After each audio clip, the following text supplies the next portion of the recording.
shit is gonna get fucked up. Then finally got it back on track. Finally. Here we go. Light heavyweight action. Jimi poster boy manuwa up against the Volkan Ozdemir, number 2 versus number 6. Ozdemir, the guy who knocked out Misha Cirkunov in exactly 2:8:28 seconds. That's what I'm talking about. And poster boy manuwa. Let me adjust this camera in the meanwhile. Oh, fuck. Yes, poster boy manuwa is no joke either. He got shit done too in his last fight against Corey Anderson. That's what we're talking about. That is what we are talking about, ladies and gents. So finally, we thought that this fight would be a stand-in fight for the main event, but both Jones and DC made weight. So Jimi Manuwa, with a record of 17 wins and 2 losses, is about to go against a record of 14-1 for Volkan Ozdemir from Switzerland. This could potentially be for the number 1 contender for the light heavyweight championship, and the referee is Jason Herzog. Here we go. Some of the best ring girls on planet Earth are doing work today. Chrissy Blair with some new hairstyle and shit. Ariane, Brittany, Vanessa. A lot of good stuff. What is your prediction? You gotta let me know on this shit. Come on. They touch gloves. Jimi Manuwa is taking the orthodox stance for some reason today. He generally fights out of a southpaw stance. Volkan Ozdemir, strong Volkan Ozdemir early in the clinch as they exchange knees with each other. Welcome to all the listeners to the stream. This is MMA Live. We just reached 410 subscribers recently. And if you have any links to this great card, which our audience can watch, please do share. Oh my goodness! A lot of combinations by Volkan Ozdemir. And he finishes the poster boy Manuwa. He says no time. No time. He says no time. No time, boy. No time for all of this nonsense. He says it's over. It's over, boy. It's over. Volkan Ozdemir is the real deal. I'm telling you. I'm telling you. You gotta listen to me.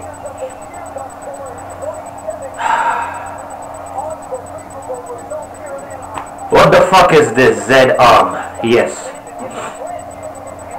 You expected free UFC 214, didn't you? I got this. I need to give you some links. Yes, I will do that. Just give me a second. Before I take in this historical moment. As Jimi Manuwa got knocked the fuck out. In the clinch, the uppercuts and the left hooks and the uppercuts. Volkan Ozdemir is a bad motherfucker, no doubt. Finishes with a lunging left hook, and boom! It's over. It is all over, ladies and gents. The first fight is over within 30 seconds.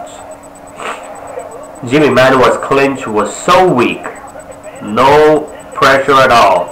Uppercut, left hook, uppercut, and it's over. Jimi Manuwa was in Queer Street, and Volkan Ozdemir just finishes him. Boom. Boom. That's what I'm talking about. Chris Crawford, yes. Let me quickly conjure something up from the listeners. Listeners, come on. You gotta give me some links in here. Was working late night yesterday, so could not do my research on this, but I can tell you that some cable channels and XBMC channels would be working here. Let us see how many seconds this is official. Volkan Ozdemir, 42 seconds. You fucking kidding me? Manuwa does not know what the fuck happened. Hello, subscribers of the channel, our dreamer, Infantilito. All of these people are here in the moment, and I welcome all of you to the historic UFC 2 1 for Cormier versus Jones 2. The main event just got a lot more exciting. Man, the clinch work of Volkan, man, he's a strong dude, I'm telling you. Manuwa has a weak chin, we all know that. How Rumble cracked and felled him. He just flattened him out. Oh my goodness, his new nickname is very apt, as they say.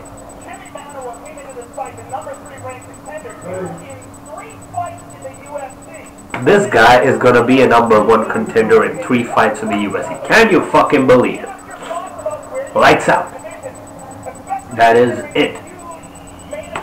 Thank you for the engagement, listeners, on the stream. I like it. Man, are you guys pumped or what? You gotta let me know. Who you got for the 3 title fights? Let's go first with Cyborg and Tonya Evinger, and let's get the comments flowing. Is there anybody who thinks Tonya Evinger has a chance here? Anybody? I don't think so. I really don't. Cyborg's gonna destroy her, isn't it? Or maybe she just comes back. Who knows, right?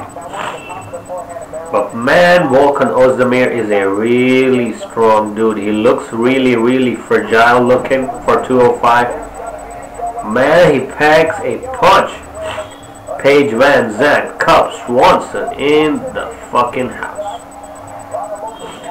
So is the El Kakui, Tony Ferguson, 23-3, in the audience for this historic event. As we just closed the first fight on the main card, let me quickly give you an update on the undercard and what the fuck happened there. Alright people, now this might be surprising for a lot of you because there were a lot of upsets on today's prelims. Let me tell you that.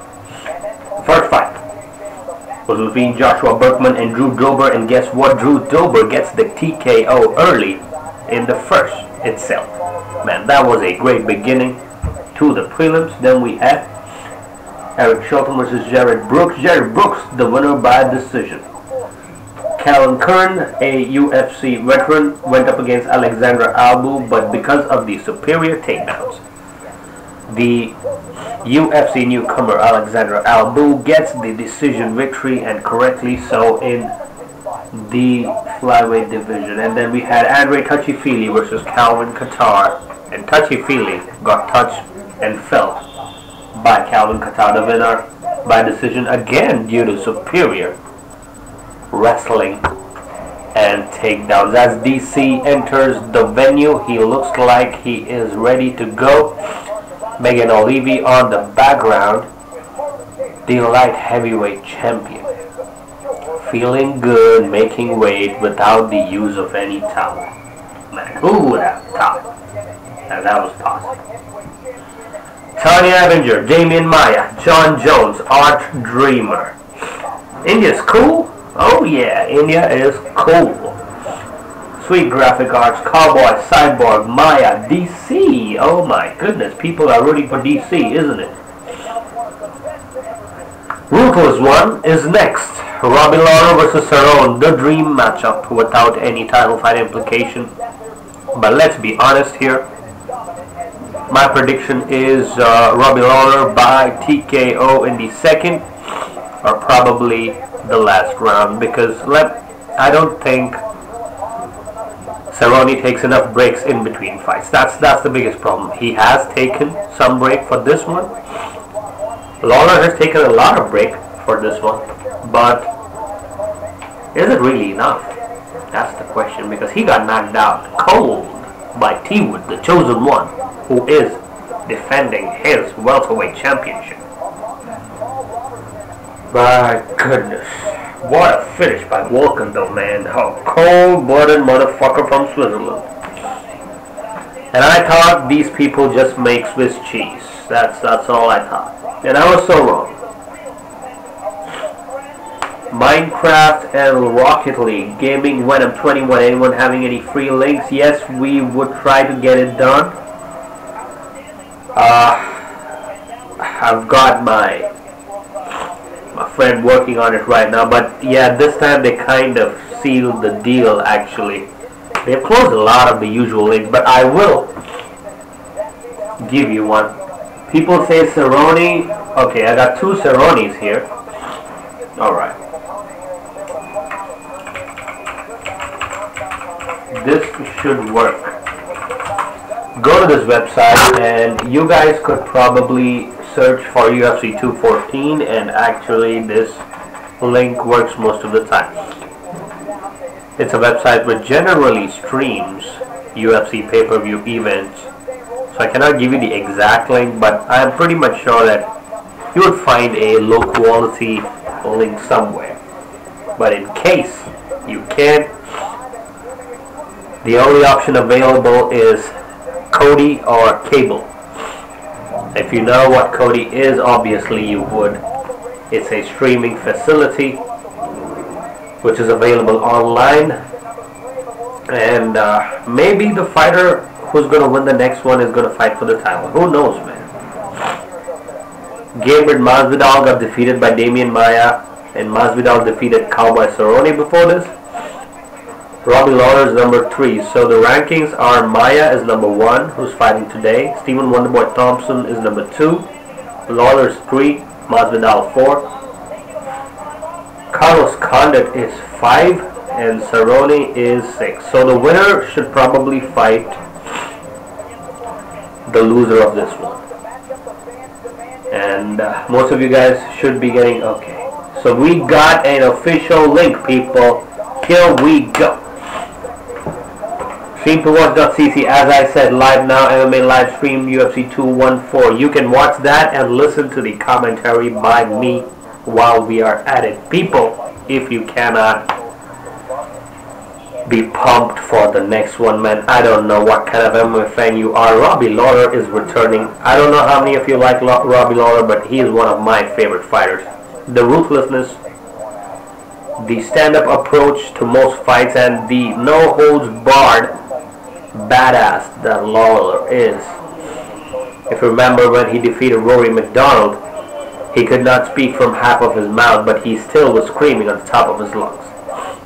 Cowboy stand-up is improving, and I feel on the ground Cowboy is better, but you could never say that Cowboy could crack Lawler, could you? Right? Cowboy has the propensity to get that flashy KOs done, but man, he got handled by Masvidal in his last fight, didn't he? He got handled. Best female bantamweight of all time is gonna be the winner of Valentina Shevchenko and Amanda Nunes, without any doubt. I know a lot of Rousey fans might be watching this, but man, Rousey was no match for a good stand-up. Cyborg would have destroyed Rousey if she could make bantamweight. So there is no question at all in who is the superior bantamweight in terms of all time. But currently, I don't think Tonya Evinger is in that conversation. I know she's the Invicta champ and all that jazz, but it's not going to be enough, isn't it? Well, let me quickly do something.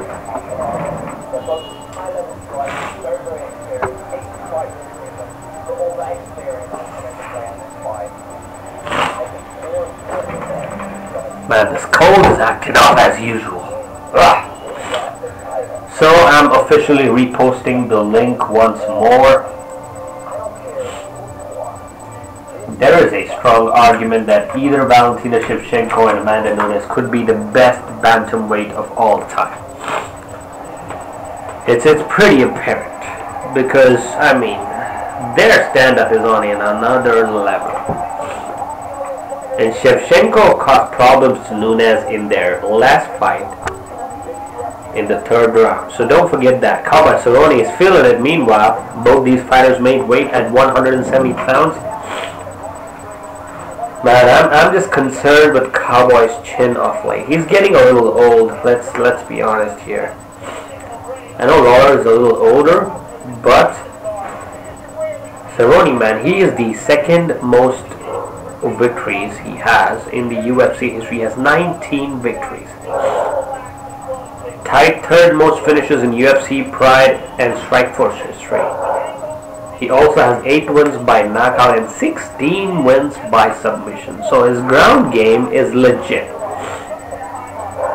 If Jackson Winklejohn have made a game plan for this one, this should be to go to the ground. Because if I see any weakness in Lawler's game, it's been a long time since I saw the ruthless one go to the ground. Yeah, that is the problem. Here we go. Please take the links, people. Please take it, copy it on your browser, see if it works. Can anybody confirm? Andrew Insay. Hopefully that link is working. Here we go. Lawler versus Cerrone. UFC 214. My goodness.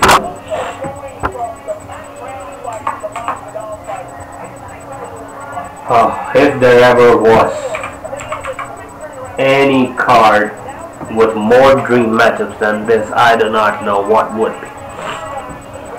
It is time for the ruthless one to finally make his return. Part of some of the greatest brawls in UFC history. His fights with Johnny Hendricks, both 1 and 2. His fights with Rory McDonald. And the only blip off late on his career has been the knockout loss to Tyron Woodley. And man, Tyron Woodley packs a punch, doesn't he? Lawler doesn't give a fuck, let me tell you that. He don't give a fuck to no one. He was literally yawning during the official weigh-ins. That is how laid back Robbie Lawler is. So I don't know whether he has prepared enough for this fight. He's been off a pretty long layoff. So this should be really interesting to see. So the links to watch the fight, once again people, as we hit 20 listeners, please check that link out and listen to us break down the fights for you. As we have the ruthless one all set to get back into the octagon. ATT has been left behind, I think, because he has changed camps after the loss to Tyron Woodley, and this is a new camp, looks like, or maybe he just went back to ATT. I'm not really sure, but he looks refreshed. Former UFC welterweight champion, highest takedown accuracy in UFC history, highest. If he goes to the ground, he will take you, but I'm not sure whether he can keep you there. So that is why he has the tied 4th most knockouts in UFC welterweight history. 6 knockouts in the books.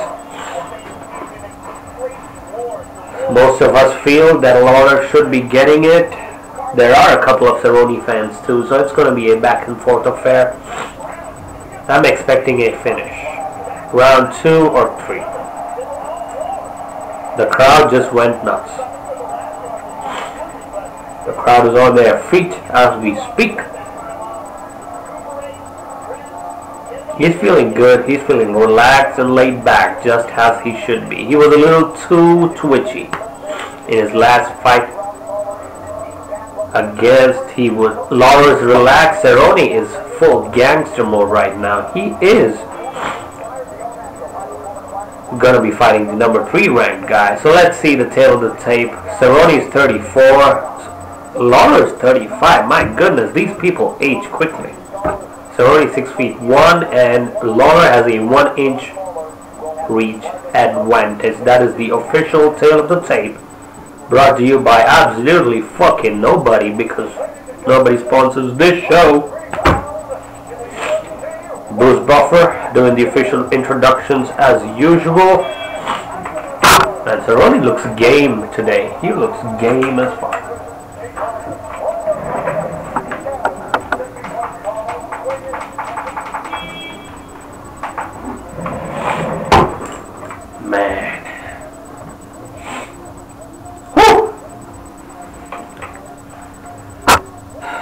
Okay, now Cowboy's feeling it. Now Cowboy is smiling finally in the blue corner.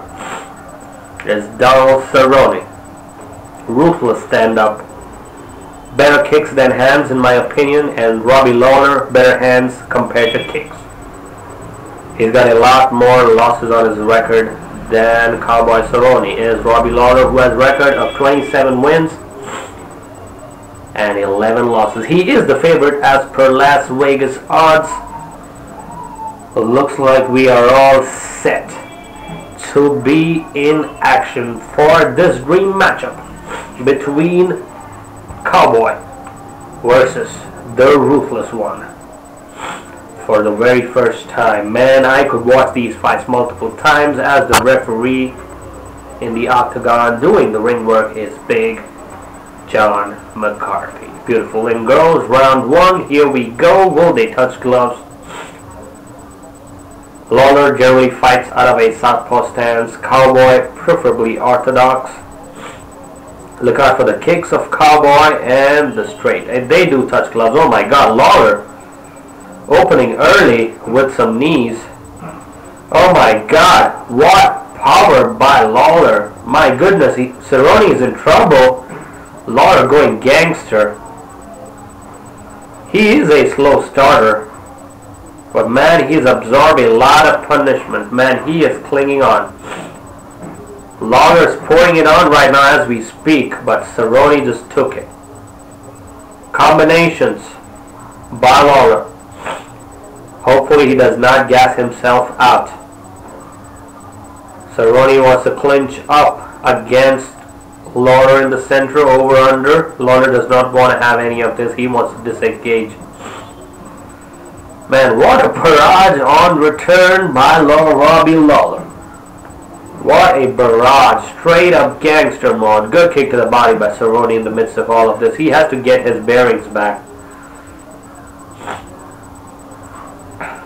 Wow. I have to appreciate the chin of Cowboy. Looks like he has recovered. 1 minute of non-stop action. Oh, punches by Lawler again from the clinch. Just like Volkan Ozdemir. Trying for uppercuts. Cerrone is still trying to recover. Oh, beautiful elbow by Cerrone. My goodness. Uppercuts by Lawler. What a brawl. Everything what we expected this to be. Meanwhile, all the listeners can go to the comment section and get the free links for watching these fights with us. And thank us later. Beautiful knees to the body by Lawler. Man, if there is any strong weaknesses for Cerrone, it is his body, but he is hanging in there, isn't he? Cerrone is in pure survival mode. Lawler just puts a lot of pressure, man. I'm telling you, the pressure of Lawler is on another level. Good punch to the body, another knee. Cerrone's feeling it. Oh my goodness. Lawler pressing his chin against Cerrone's. Cerrone's still trying to recover. One more, man. The punches are thrown with viciousness. Good. Oh, good head kick by Cerrone. Partially grazes Lawler. Lawler just pressures, man. Good knee by Lawler. Good elbow on the clinch. Wants to go for the takedown and Cerrone gets it. Beautiful. Beautiful. Cerrone gets the takedown. Lawler in guard. UFC channel with some links for us. Thank you very much. What is up, JT Hunting and Fishing? What is up, brother? There are a couple of links in the comment section. Please use them and stay with us as we break down this historic card featuring 3 title fights coming up right after this. This could be good for Cerrone though, as he's trying to work the guard with some punches and ground and pound to the body and head. Lawler though is uncharacteristically not defending well, trying to move to side control and moves to half guard for now. Cerrone wants the mount badly, but Lawler defending reasonably well. Cerrone moves to side control. Good positioning. North-south. Hopefully he wants to try some chokes here. Not a good position for Lawler right now. Not a good position at all from north and south, but good head positioning. In the meanwhile, Kimura is available according to me, but Cowboy probably not going for it, just trying to go for control. Oh, knee to the body. Lawler wants to scramble, and he does get up. Cerrone up with Lawler. Oh, good connection by Cerrone. Lawler's attention is taken for a momentary second. Good kick to the body by Lawler. Oh, high kick. Lawler just takes it. Oh my God. Ooh. This makes me all vomity. That is a full-blooded shin to the head, and Lawler just took it. Like, yeah, what's up? 10 seconds remaining in the fight. Combinations by Cerrone to end the round. This could become really interesting to score. Cerrone finally got some break from that non-stop barrage. I gotta give that round to Lawler, shouldn't I? I don't know. Should be giving it to Lawler. Lawler just relentless combinations in the clinch, uppercuts and left hooks. Cerrone just takes it.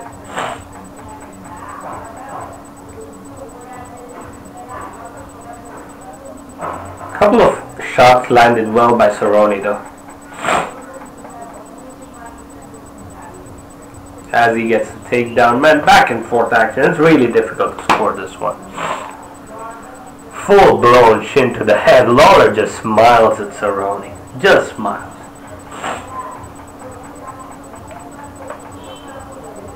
Cerrone got to keep the distance. They are smiling. Looks like Cerrone is up and ready. Looks like Lawler doesn't give a shit anyways. Cerrone finally feels it. He lets a burp out. And we move Jamal, Lester, and Vivo. He does gloves again. Lawler, much more measured in his approach. Again, orthodox. Oh, good leg kick by Lawler. Cerrone though gotta get some combinations going, just like he did. Oh, good ducking hook kick by Cerrone, but hits the body.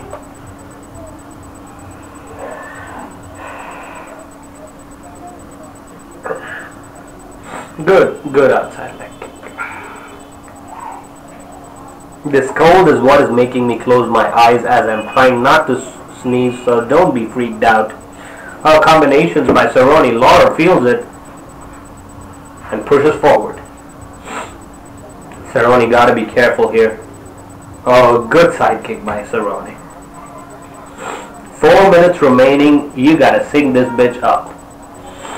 4 minutes. Lawler is pressing Cerrone against the cage. Oh, beautiful elbow by Cerrone. Nice hard elbow. Half plumb and boom, gets it done. But Lawler's chin, I don't know how many of you noticed this, but man, if Lawler can take all of this, his chin should be made of granite. But he got knocked out by one punch from T-Wood. That shows how much power Tyron Woodley has. Combinations. Oh, high kick by Cerrone. Always that ducking kick works for Cowboy. That's how he got last 2 knockouts. Cerrone feeling much more active in this round. Good deep kick once again by Cerrone. Mito 31, Superman. Oh, flying knee attempt combination by Cowboy, but Lawler just walks it off. Lawler much less output in round 2. Probably conserving energy. This could very well go to a split decision, ladies and gents. I'm telling you. Very high possibility of this going to split. 2 minutes 40 seconds remaining. Good inside leg kick by Cowboy. Let's go for that side kick, not available.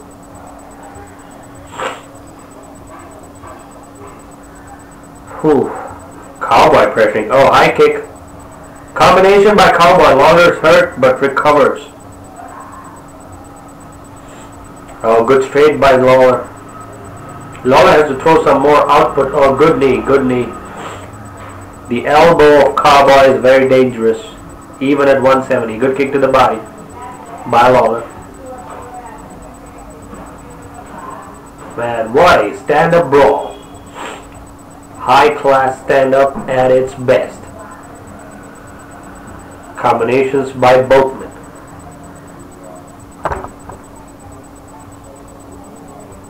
Whew. Man, oh man. Oh, level change by Cowboy. Good knee, high kick, but blocked by Lawler. Lawler uncharacteristically less output this round for some reason. Maybe he's conserving it for the last. The Ruthless One is known to be great in last rounds. Just ask Johnny Hendricks how he feels. And Rory McDonald too. Cerrone much more measured in his approach. One more ducking, hooking kick. Ducking, hooking. I don't know what I did there. 50 seconds remaining in round 1 out of a possible 3, and this looks like this one is going to 3 rounds. Cerrone though, measuring his opponent, pressing him against the cage for unleashing combinations. Total strikes almost dead even as Cerrone just takes the lead. Oh, good left, good combination by Cerrone. Lawler's in trouble. Oh, wants to go for the left hook, does not connect. Good pressure by Cerrone. Oh, good inside leg kick, answered immediately back with an outside leg kick. 10 seconds remaining in round 2. This one is going to the 3rd, ladies and gentlemen. Oh, combination by Cerrone. Lawler is hurt. And the round comes to an end. Ruthless Robbie Lawler took some damage in that round, and I gotta give that round easily to Cowboy Cerrone. Oh my goodness. Yes, respect the 45th, that is correct. He is probably looking to conserve energy for the final round. But if not, I see this going Cowboy's way then, looking at how the fight panned out. A lot of output by Cowboy on this round. A lot of output. This is round 3. Lawler is not even sitting down as we speak. Whew, what a fight.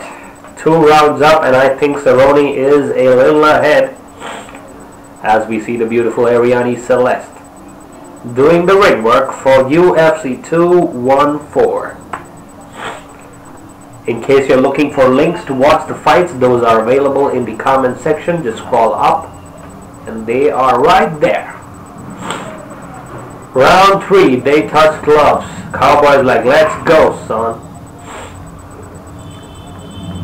Hopefully he does not awaken a giant. Lawler much more determined in this round, much more pressure early. Oh, high kick. Connects for Lawler. Cerrone back, good kick to the body. One more kick to the body by Lawler. Oh my goodness, combinations. They clinch up against, good knee by Cerrone though. Oh, high kick. Good knee by Cerrone again. Lawler is throwing with conviction in this round for sure. Looks like he did conserve some energy. Good elbow though by Cerrone. And what warriors. What stand-up. What kickboxing skills. Good kick to the body again. If Lawler focuses on the body, this should be easy. Because Cerrone's body is known to be weak. Both men taking a breather for a while. Good straight by Cerrone. One more kick to the body by Lawler.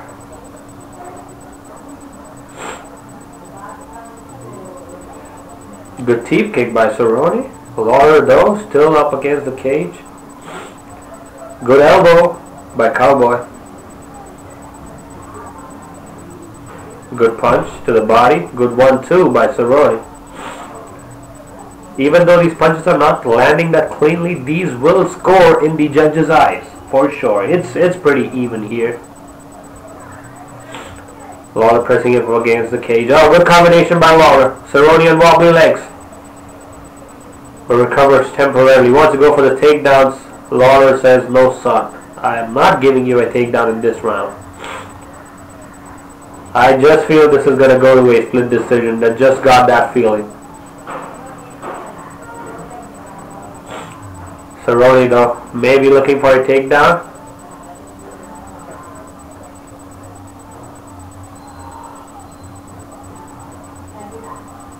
Oh, step in elbow. Beautiful by Cerrone. Cerrone is backpedaling though. Wants to go for the single leg. Does not connect. Moves away with an outside leg kick. Lawler still pressuring the action. Good kick to the body. Answered with a kick of his own by Cerrone. Oh, uppercut by Lawler.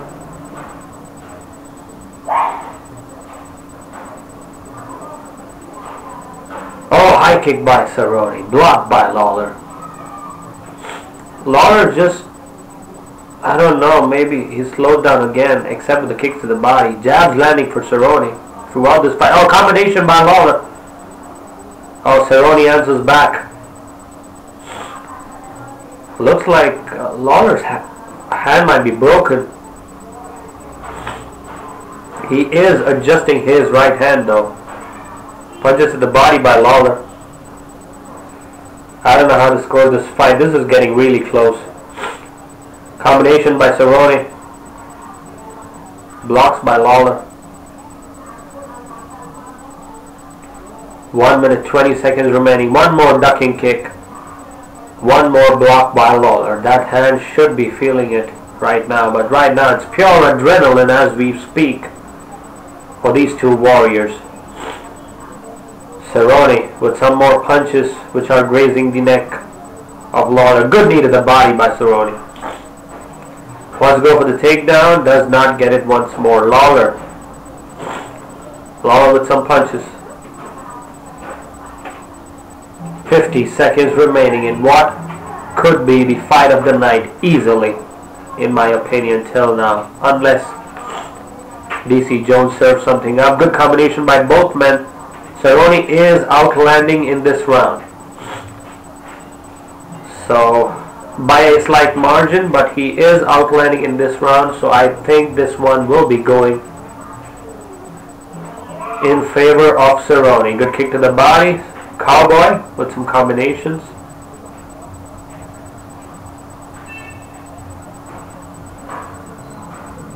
Okay, poke to the eye. Cerrone says 10 seconds remaining.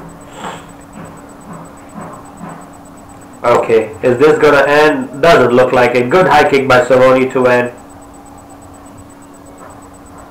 Looks like there was a poke to the eye or thumb to the eye by both the gentlemen. Good show of respect. Good fight, good fight. Difficult to score, but I'm going to give this to Cerrone by split decision. Yeah, I think it's going to be controversial. 29-28 for Cowboy. That is what it looks like.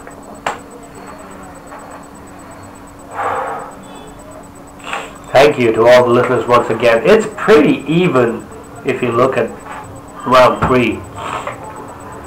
Slight advantage for Cowboy in round 3. Clear victory for Cerrone in round 2. And clear striking advantage for Lawler in round 1. This could be anybody's fight, ladies and gents.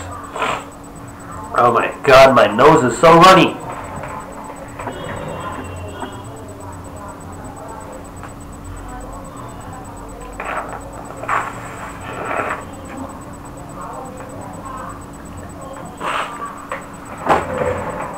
The barrage Lawler hit Cerrone with in round 1. My goodness, that was like old school Lawler. Oh man, Cerrone made it a really close round with that takedown though. Gotta say. So if there is a split coming, it has to be in favor of Cerrone. I do not see Lawler getting the split. Though there was a thumb to the eye at the end of the fight, which the referee says it was a punch to the eye, but I don't know. There was no confirmation.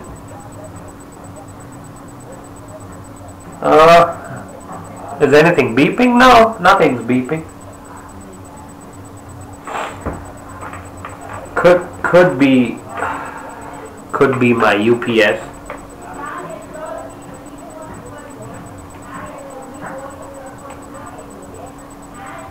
Unanimous decision. Ruthless Robbie Lawler with a unanimous decision? What?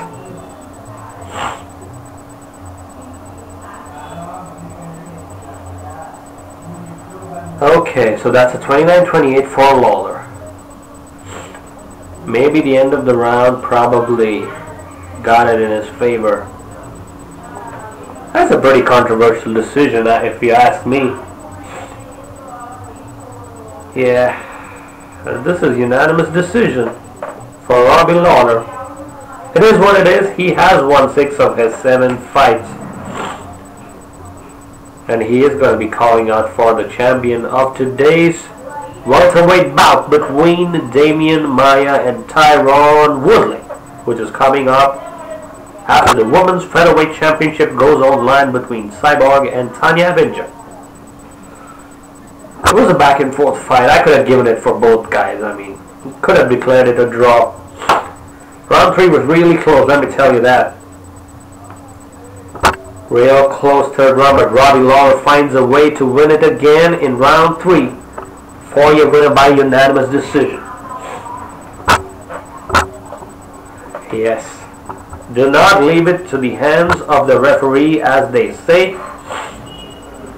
Cowboy was pretty confident of the victory, but yes, it is what it is.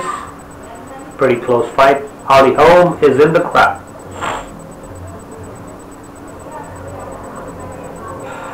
Former UFC middleweight champion Luke Rockhold in the crowd. He is feeling the jitters.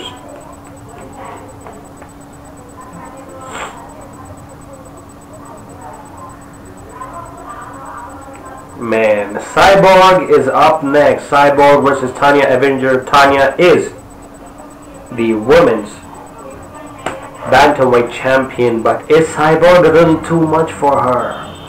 That is the question. The punching power is in favor of Cyborg. The jiu-jitsu is in favor of Cyborg. Takedowns probably in favor of Tonya Evinger, but I've not seen anybody take down Cyborg in a really long time, especially in the UFC. So, is anybody picking Tonya Evinger here? Anybody? Because I need to address that person. If you think Tonya Evinger is going to win, you must be smoking some fire-ass weed from California, the same one Nate Diaz smokes. But I see she's a tough opponent, so I don't think this is going to finish in round 1. I'm expecting round 2 demolition by the Cyborg. UFC 215 in the meantime has Johnson versus Ray Borg. Historic UFC Flyweight Championship, which will make him the 11th defense of a UFC championship, which will break the record held by Anderson Silva. We also have the rescheduled Amanda Nunes versus Valentina Shevchenko from UFC 213, and my favorite fighter right now in the UFC, Francis Ngannou, going to go up against Junior Dos Santos. Great fight. Chris Crawford. Cyborg was rough weight cuts. I think she will get tapped out in first round. Really? No. Cyborg is not getting tapped. Come on. She is a brown belt at least in jiu-jitsu. I mean, Tonya could give her problems with her wrestling, but apart from that, I don't see Cyborg having any problems. See, I predict these things. They call me Mystic Cold. The guy with the runny nose. And the guy from India. That's what they call me. And I predict these things. Meanwhile, August 26th is not that far away. So, I don't know. Mayweather McGregor. That's going to be a shit show, as Dana White himself said. But hey, it is what it is. It's going to make a lot of money for Conor. And he's probably going to come back and fight for the lightweight title with Khabib, maybe in Russia, maybe. But man, Cyborg does swing with recklessness once in a while, so Tonya can catch her. But if this goes to the ground, I don't see Cyborg doing anything much. Except getting out of that position and knocking Tonya out, obviously. So that's my prediction. Look, Tonya looks like she can take a punch. Yes, that is why I am saying this is going to be round 2 instead of round 1. That is why my prediction is not for round 1. Everybody thinks that Cyborg finishes in round 1, and I agree. But Tonya Evinger is tougher than most other women Cyborg has faced till now, both in the UFC and Invicta. And she is the current Invicta Bantamweight champion, is Tonya Evinger. She's got nothing to lose in this fight, let's be honest here. She'll go for broke. But Cyborg would currently weigh at 170 pounds. That is how big Cris Cyborg is. She cuts 25 pounds easy to make 145. So this is her first fight at 145, so she should feel better, incidentally. So let's see, is this going to be a historic moment, finally, to be recognized in the UFC? And she's already been recognized as the baddest female fighter on the planet from a very long time. She's undefeated for the last 10 years, is Cris Cyborg. You see Cyborg's ex-husband get his skull crushed by MVP in Bellator. yeah. That's why he's the ex-husband, because they were sparring one day and Cyborg herself knocked the shit out of that guy. So that is why he is the ex-husband, in my humble opinion. Of all things, respect the 45th. Is it signs? Oh, songs. Of all songs to come on. Yeah, that is right. But hey, Tonya Evinger is a badass, man. She got my respect. No problems with Tonya Evinger for me. But hey, she's just in another league right now. When Cyborg lays hands on you, it's over. Let me tell you that. It's over.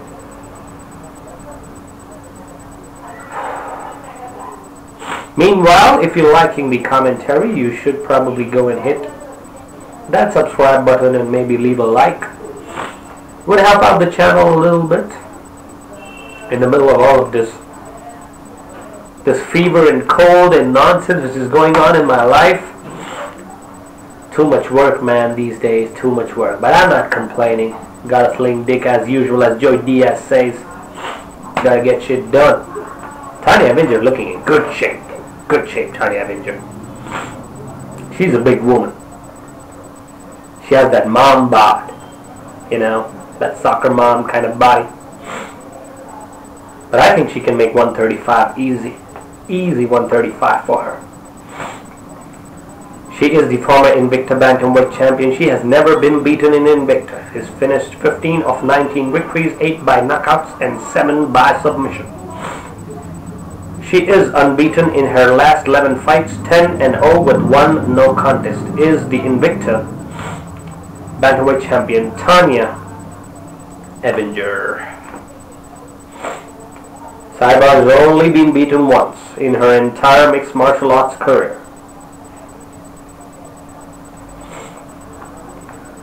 The referee, one of my favorite referees with the big mustaches here. I forgot his name. The guy with the braided mustache. Yeah, he's here for doing the commentary.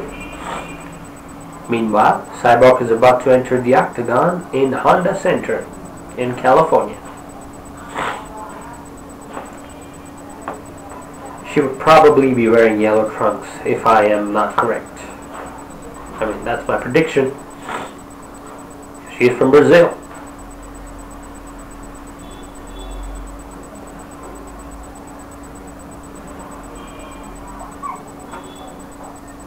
No, she's wearing white and black trunks with a yellow trim on the t-shirt. Cyborg, man. She looks like a cyborg. She's like that android humanoid robot who came to save the world from Skynet and stop it from becoming self-aware. She is from the future, though. Looking at the power she possesses, I think she could knock me out easily. And because I'm saying I don't train stand-up that much, I only do jiu-jitsu. So yes, maybe, looking at her ferociousness, I'm a little lighter than her. If I cut weight, so probably 140 is what I can cut to easily. But hey, that's how much power she possesses. Maybe I'll knock her out too. There's not a lot of women who can say that. Because she is a badass kickboxer. Badass. White and white for Cyborg. Interesting. I take the underdog. She would Tito.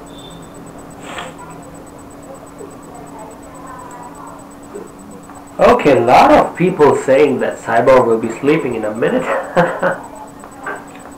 Respect the 45th. Andrew Hinsey taking the underdog. Yes, she is with Tito Ortiz. That is correct. She is training with Tito Ortiz. Meanwhile, Cyborg is the former Invicta and Strikeforce featherweight champion. She looked reasonably good, in good shape. She trains with Jason Perillo, striking coach for Michael Bisping.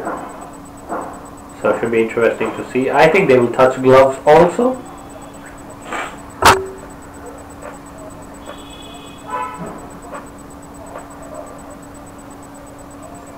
The referee is good. He is explaining the rules. Let's look at the tail of the tape. Cyborg is 32. Tonya Evinger is old.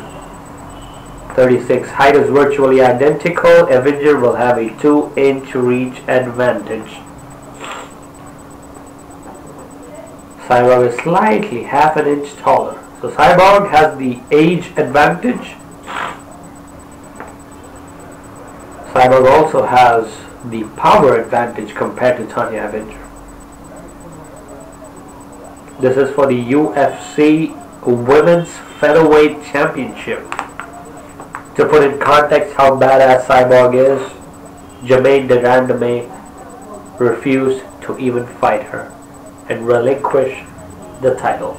You can say whatever you want to say,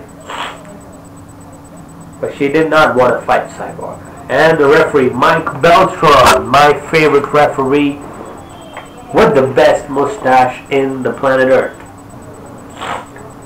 And they are doing the same kind of setup they did for UFC 189 with the focus on the fighters. Focus lights. Tonya Evinger has a record of 19 wins and 5 losses with 1 no contest. She is the plus 650 underdog. Plus 650 is a lot.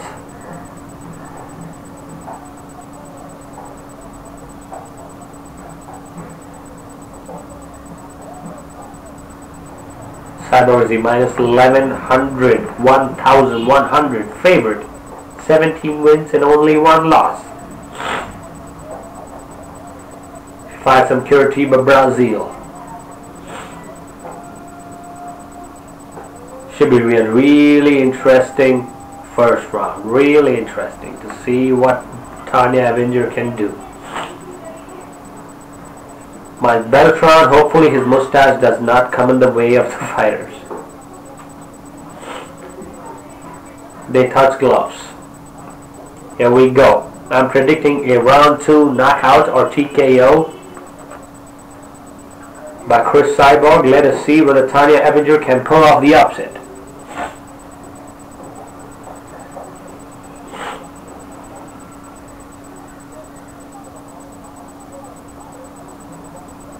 They both touch gloves. Both of them have the orthodox stance. I think Tonya Evinger wants to go for that uppercut. Oh, the jab drops Tonya Evinger. A jab from Cyborg, ladies and gents. You think this bitch was gonna tap Cyborg out? Think that's gonna happen? Just watch this. Just watch this in the next 30 seconds. Boom! And Evinger is done. No, she's surviving. Boom! One more. She wants to clinch up. Tonya Evinger trying to slow the pace down. Smart, smart. She can take the power. Wants to go for a takedown and lands up on the guard herself. Cyborg does not want any of it. Cyborg says, get a bitch. I want to knock the fuck out of you. Cyborg just landed a jab and she fell down on one knee. It's like Dustin Poirier. Whew, that has to be some crazy power, doesn't it?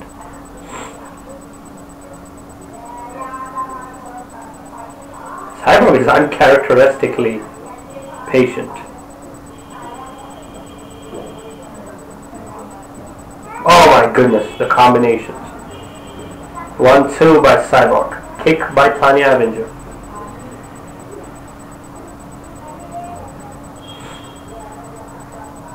Tonya, gotta be careful, man.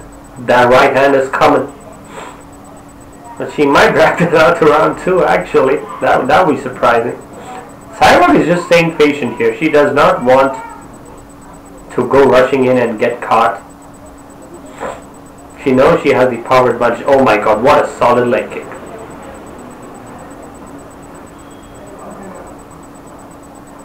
Good head movement by Cyborg.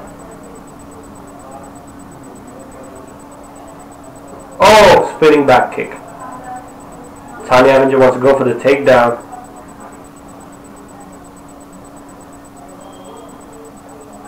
Good sprawl by Cyborg. Does not want to get the takedown. Yes, looks like she gets the recovery.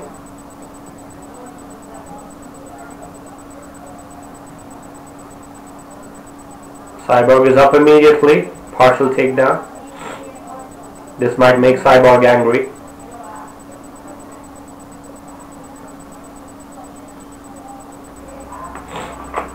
Tonya wants to go for the takedown and she gets it. Cyborg is up immediately. Good knee.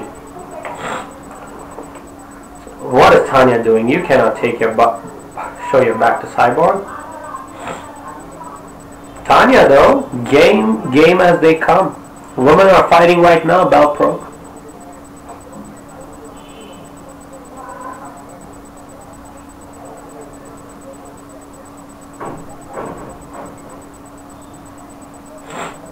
Oh, poke to the eye.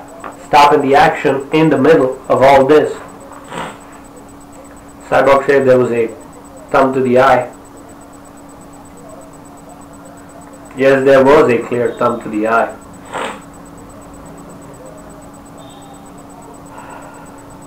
Open palms.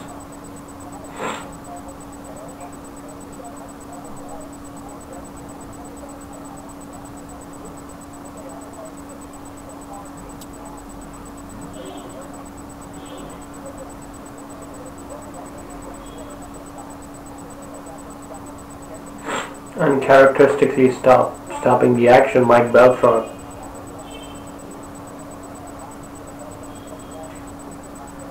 Oh, there was a clear thumb to the eye.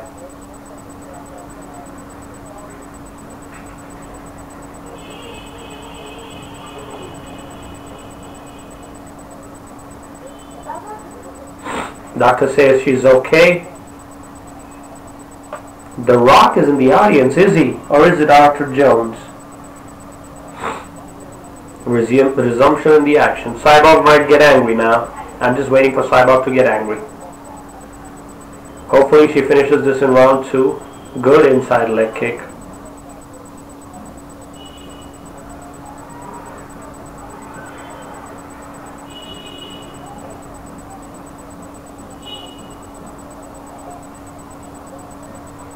Good clinch. She's a scrapper, Tonya Evinger. Good high kick by Cyborg. Tonya Evinger trying to move away.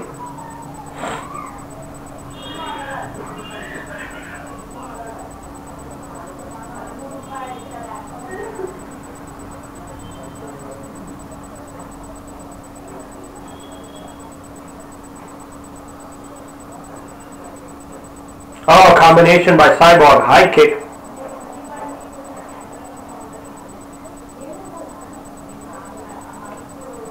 Tonya Evinger can take it, let me tell you that.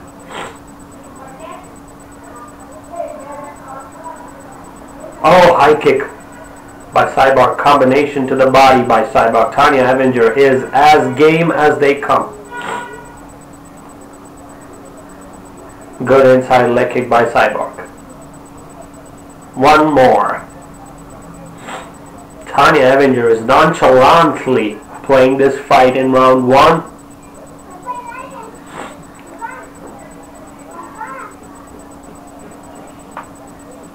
Ten seconds remaining. Can Cyborg... Oh! Right hand.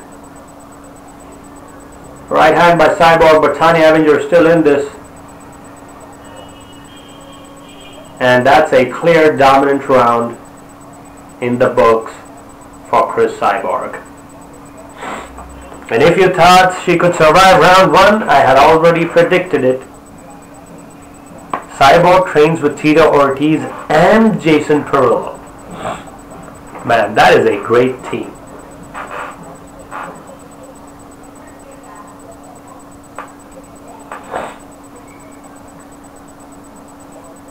Great game plan by Jason Perillo, man. I have to say. Tito Ortiz also in the corner, giving advice on the clinch and wrestling game for Cris Cyborg. Yes, that is correct. Tonya looks pretty okay right now. But it just takes one solid shot to land and Cyborg would do it. If this goes late, Cyborg might be in trouble here. She got to finish it in this round. Because Tonya Evinger looks like she's game. She's as game as they come. They touch gloves again. Good inside leg kick by Cyborg to open the round. Round 2. Tonya Evinger has dropped her hands pretty low.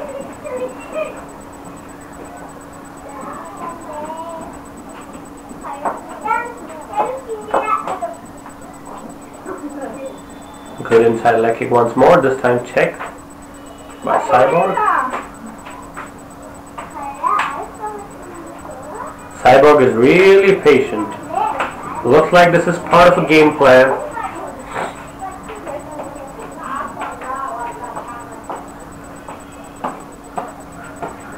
Good jabs by Cyborg. Combinations not really landing clearly.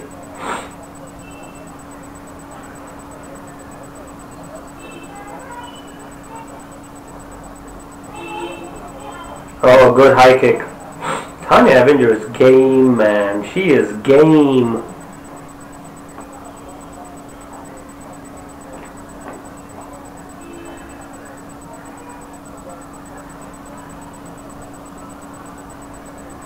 She is making Tonya Evinger look really odd. Good outside leg kick though in the meanwhile for Cyborg.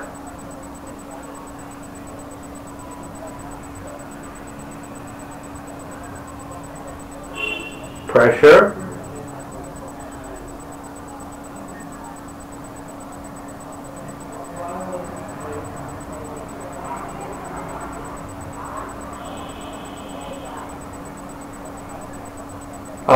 Output by Cyborg. Tonya feeling it.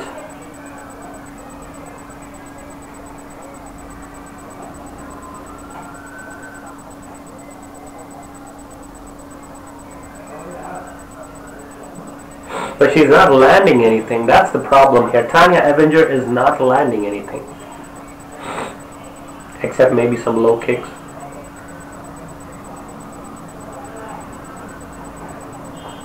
Combination. Good knee to the body. Good high kick by Cyborg. Cyborg is really patient.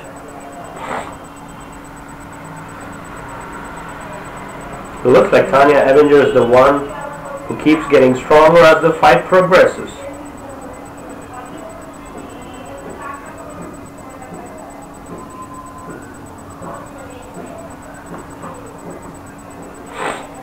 Cyborg does not look tired at all.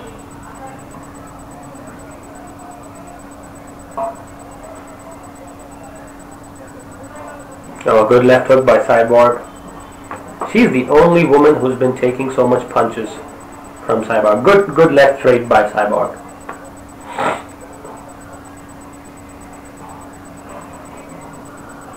Good outside leg kick once again. Cyborg is just doing it really smoothly right now.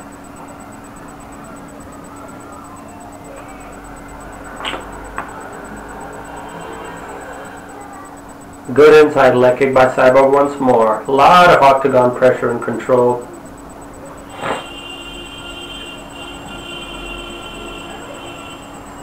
Oh, right straight connects. For Cyborg, Tonya just bites. Oh, one more, Cyborg. Good high kick. Tonya Evinger is as gangster as they come, people. And she's swinging back. My goodness, Tonya Evinger, you have earned my respect, woman. You have earned my respect. Good inside leg kick once more by Cyborg. Maybe that first jab woke her up. Oh, good knee by Cyborg once again. Good inside leg kick.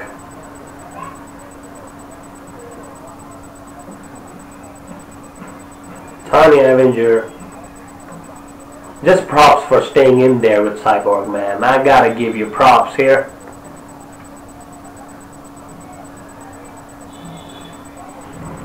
Good knee to the body, good high kick. Tonya Evinger still taking it. 10 seconds remaining in the fight. Second round. Oh, good left hook.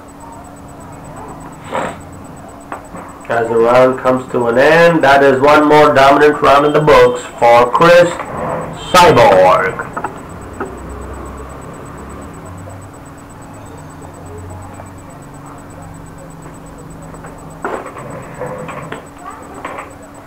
Tonya can take it. I'm telling you, this girl, she is now officially the toughest opponent for Cris Cyborg. She just takes punches, man. Tonya Evinger. I don't know why you got dropped by the first jab, but she is getting tired. I'm telling you, Tonya Evinger is getting tired. She's absorbed a lot of punches to the head, to the body, and to the leg.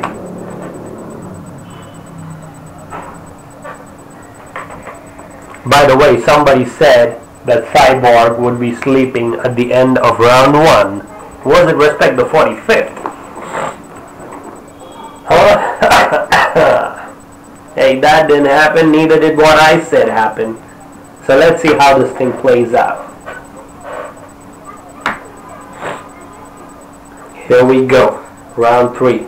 Tonya with much more purpose in her approach.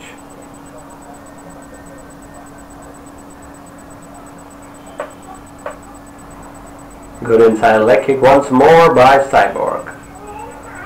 Good left hook by Cyborg connects strongly on Tonya's chin. Good punch to the body. Cyborg wants to finish the fight in this one, I feel. Good outside leg kick by Cris. Good one over the top. Good high kick. Tonya Evinger, how are you standing, woman? How? Tell me how. Good one over the top. Oh my goodness, the finish is coming, people. The finish is coming. Good kicks to the body.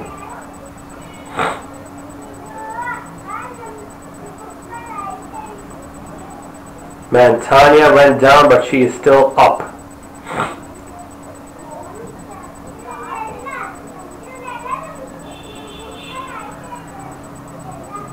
Tonya Evinger is still in this fight. Oh, beautiful spinning back kick. Beautifully done by Cyborg. This is a kickboxing clinic, if there ever was one. Good outside leg kick once more, followed up with a jab to the body by Cyborg. Cyborg wants to go for that finish, isn't she? Looks like Tonya will be out of here. Superman punch. Cyborg should not clinch up. Beautiful knee. Beautiful knee. Oh my goodness, this one is over. As I said, cris. Cyborg via knockout. Whoop. And the rightful UFC featherweight champion of the world, cris. Cyborg. It was coming, and it came in round 3 with a couple of solid knees to the head from the clinch position, and Tonya Evinger just could not take it. The power was just too much for Tonya Evinger. And cris Cyborg, this performance was something which she needed to show, because a lot of people doubted her ability to go to round 3. A lot of people. So this was a good fight to showcase for both Tonya Evinger and Cyborg. Man, the knees were just a little too much. Couple of knees. Boom. Man, those are hard knees. You will go down.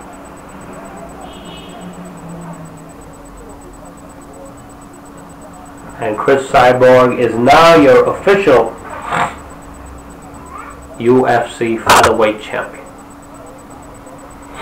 Surprise, surprise, motherfuckers. As I said, instead of round 2, round 3 is what gets it done for cris Cyborg.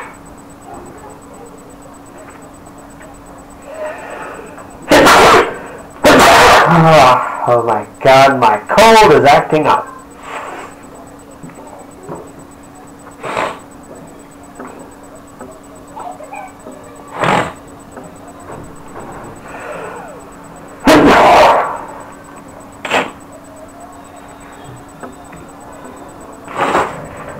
There is a sense of relief in the eyes of cris Cyborg.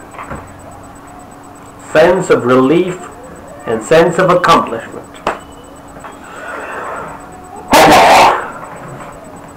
Just imagine what this woman has gone through, man. UFC did not want to create a 145-pound division. Forget it. UFC did not even want to create a UFC women's division till they found a good-looking chick like Ronda Rousey. They wanted some marketability. And when Rousey became the champion, she was given the belt. Remember, ladies and gents, she did not fight for it. I know she defended it. That's not how things work around here, do they? But man, cris Cyborg was made to cut weight to 140 pounds. And we all know how documented and painful that process was. But eventually, Cyborg gets it done. And now she is the women's featherweight champion of the UFC, the #1 organization in the world. Tito Ortiz in the background. Tonya Evinger, man, she is game though, gotta say. She took most of the punches Cyborg threw, but sometimes these things pile up.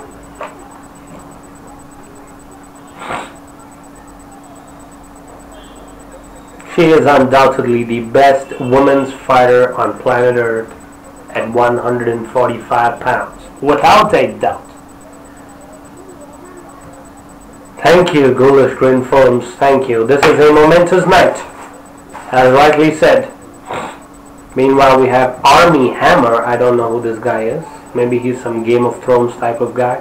The Rock, as I said, The Rock is in the house. Miles Teller also here. cris Cyborg, Tito Ortiz, Jason Perillo. The team gets it done, and we have the second champion from Jason Perillo's camp after Michael Bisping. We got cris Cyborg, baby. It came when it had to come, but finally It was worth it. Wasn't it, guys? It was all worth it. It's turning out to be just a appetizer to what is about to come, because man, oh man, is the next fight gonna be interesting. We have Damien Maia versus Tyron Woodley coming up just when we thought that this was gonna get over soon. We got one more blockbuster fight right next to this one. As John Anik, down the Cruz, and Joe Rogan discuss the ins and outs of the fight, let me quickly give you an update. Okay, now these are my predictions for Woodley and Damien Maia. Now this might sound a little controversial, but I truly believe, one second, I truly believe that Damien Maia has the ability to take Tyron Woodley to the ground. He has taken every fighter he has fought to the ground, and he has eventually ground them out for 5 minutes. Is Tyron Woodley more explosive than all of them? I agree. But I just got a feeling that this is the time for Damien Maia, man. This is the time for Jiu-Jitsu, I feel. It's finally time for a specialist to take over the UFC welterweight title. And if he does, you know what I think it will happen? He will probably retire. Because let's not forget, Damien Maia is 39 years old. And for the main event, I like DC as a human being, but he is not good enough to fight against a guy of the caliber of John Jones. I know John Jones has been away for a long time, but my logic is this. If the younger fighter defeated the older fighter the first time, the younger fighter will defeat the older fighter in a much more dominant fashion the second time they face each other. And Cormier has only gotten old. He is also close to 40. So if John Jones beats DC this time, I think DC should retire. That's my opinion.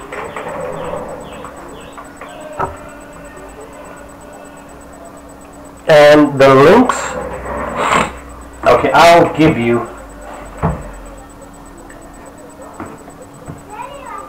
I'm rooting for Maia too, just because of such a nice human being. And DC is a douchebag, don't get me wrong. DC is a number one douchebag. You think John is bad? You guys know that famous statement, "Are you still there, pussy?" by John Jones? Just before that, if you remember, DC was the one who said, "Fuck you, John. If they let me in, I will spit right in your face." That is how disgraceful DC is. And I know John Jones is the most disgraceful fighter in all of UFC. I agree. But hey, DC is not the nicest human being around too, okay? He is not. Let's be honest.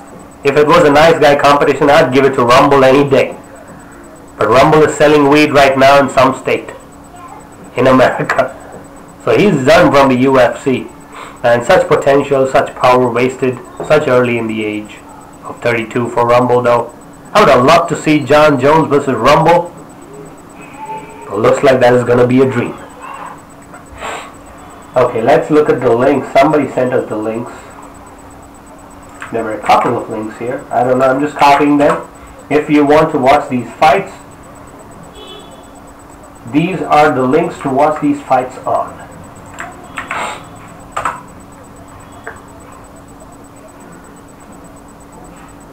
Yes, Philly Jitsu. And all the other listeners who are tuning into the stream, these are the links available for you guys to watch these fights with us live as we break them down. Man, we are all set for the co-main event. All set for T. Wood and Maia. And if we get the T. Wood who defeated Robbie Lawler, Damien Maia is going down. That patient, prodding, planning T. Wood is a dangerous human being, and he punches really hard. We just saw how close Cerrone versus Lawler was, Tyron Woodley knocked him out in one punch. Just one punch. That is how powerful Tyron Woodley is. But Damien Maia has been known to be fighting in the 185-pound division of the UFC.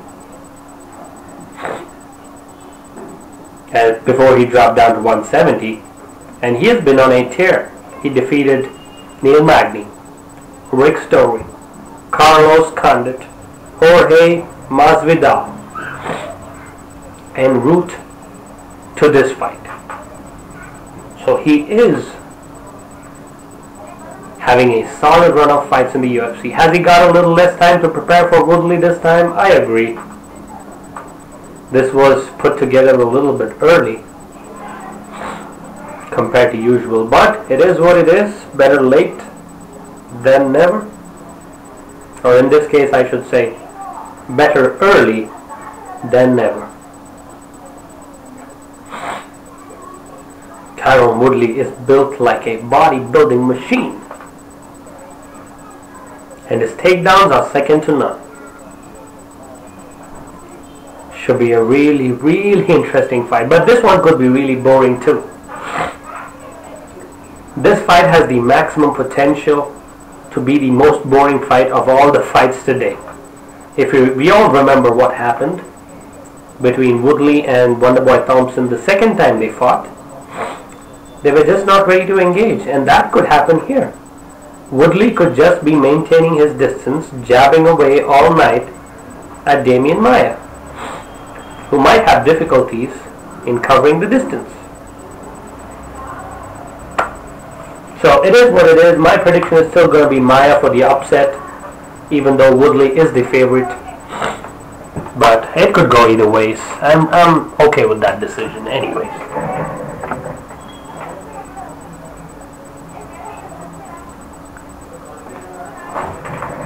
Maia should try to take this as early to the ground as possible. And if he does, this one should be over quick.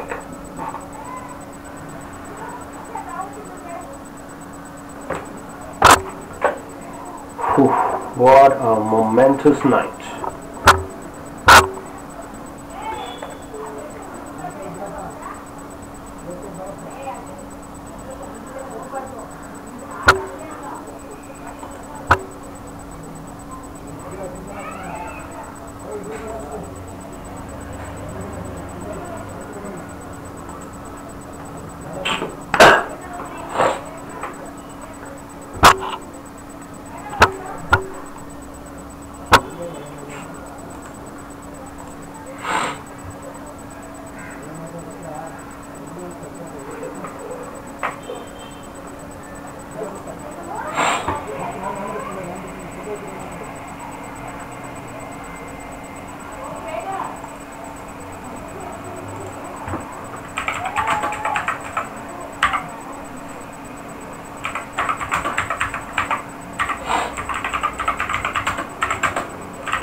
Man oh man, all set for a great event, for which we have a solid co-main event between Woodley and Damien Maia for the undisputed UFC welterweight championship of the world. Tyron Woodley has been defeated by Josh Thompson, if I am correct. And I think also by, I don't know who that guy was, maybe Jake Ellenberg. Somebody with a relentless wrestling game, just like Damien Maia's. And solid jiu-jitsu. So that is the blueprint to defeat T-Wood, in my humble opinion. But he has become much better of late, much more explosive. And he is on a mission to become a UFC Hall of Famer, which he already is, I think, in my humble opinion.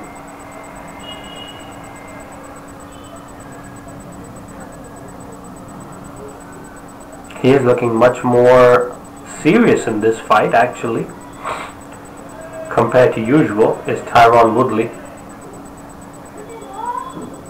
who is the shorter fighter, significantly shorter compared to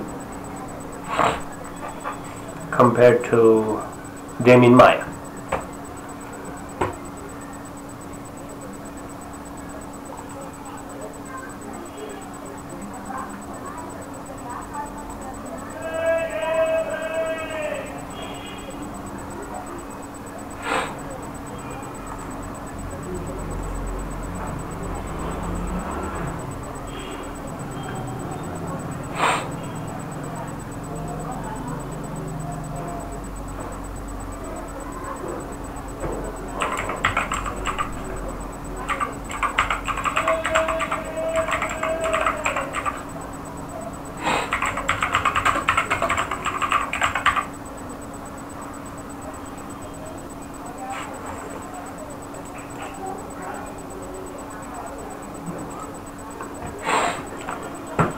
All set for the co-main event as Tyron Woodley is about to enter the octagon.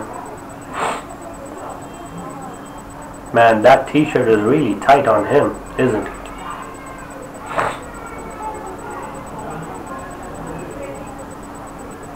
He looks in shape as usual, always game for a fight with explosiveness and power. In his right hand, with solid wrestling and great takedowns, is the current UFC welterweight champion. He has 9 first round finishes and he has 92.5% takedown defense, which is the highest in UFC welterweight history. Mike Beltran doing the pre-ring work for Tyron Woodley, who's about to enter the octagon, his signature celebration, and he's all set. They have respect for each other. They do touch gloves immediately as Tyron Woodley enters the octagon. A lot of respect between these gentlemen, but it is time to fight now. Whew. What is gonna happen today?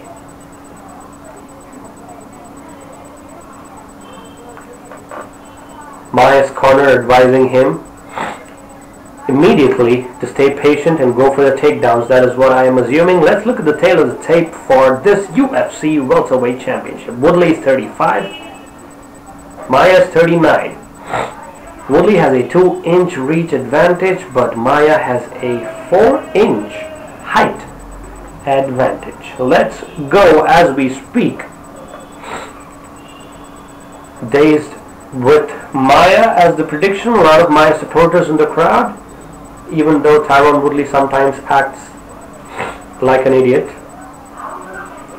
He has been getting his game right off late. So can Maia get this to the ground? That is going to be the significant question here. He cannot stand and bang with Woodley, especially in round 1. The referee is Herb Dean, rightfully the correct choice. For the pick, Damien Maia is on a 7-fight win streak. Oh, I think they stopped the link now. So if anybody else could, Andrew Hint, say if you're still listening, if you could help us with one more, would really appreciate it. Damien Maia has a record of 25 wins and 6 losses. He is the plus 165 underdog for this particular fight.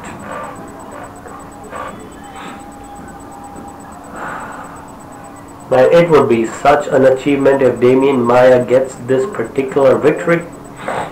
It would be great. But youth is on the side of Woodley, who has a record of 17 wins and 3 losses with 1 no contest. He's the minus 205 favorite. Stands it at 5 feet 9 inches tall, so significant height disadvantage. Looks like Tyron Woodley is a little nervous. He's taking deep breaths. Earlier he was taking deep breaths, and he is doing the same right now. So in case if those links do not work, I request you guys to probably go for Cable, XBMC or Cody. XBMC or Cody is what you guys should go for.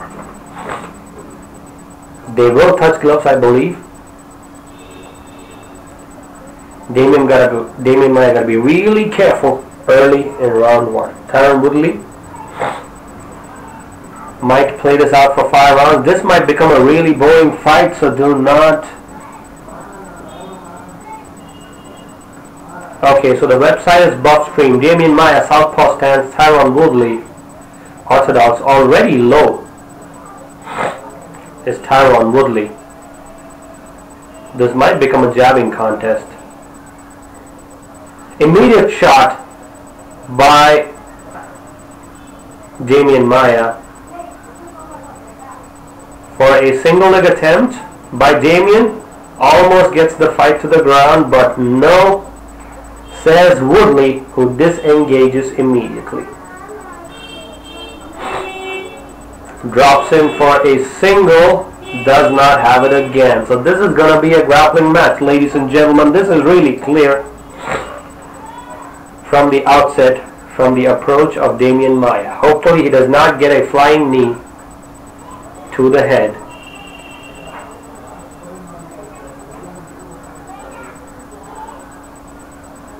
Good defense by Tyron till now, who has the highest takedown defense in the UFC welterweight history.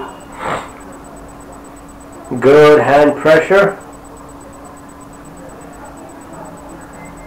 by Tyron, and they disengage once more. So 0 out of 3 takedown attempts for Damien Maia. This might be a little bit of a concern for him.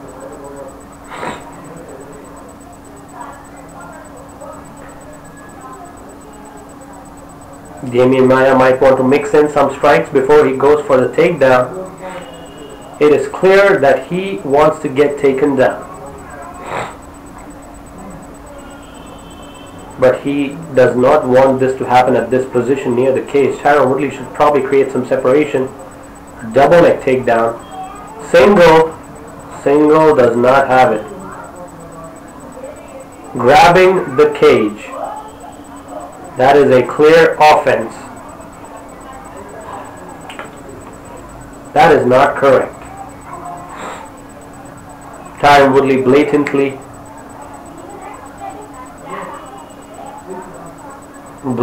grabbing the cage, and the referee warns him that the next time he does it, he will deduct a point.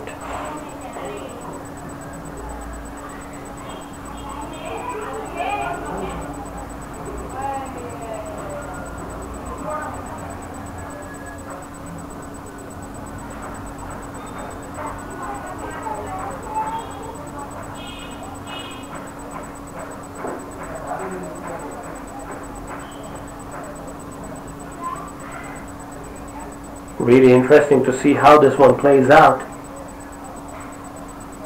as we have approximately 2 minutes left on the clock.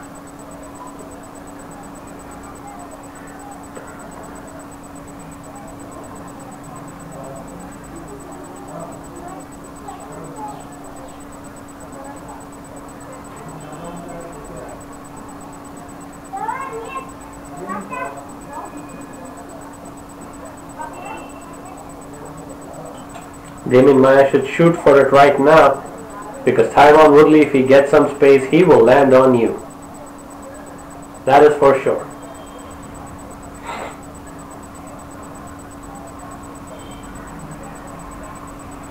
.1 minute 30 seconds remaining in round 1.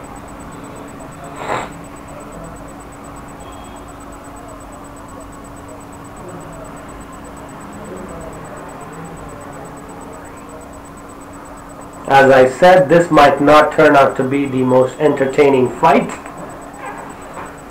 This is going to be a back and forth one, for sure.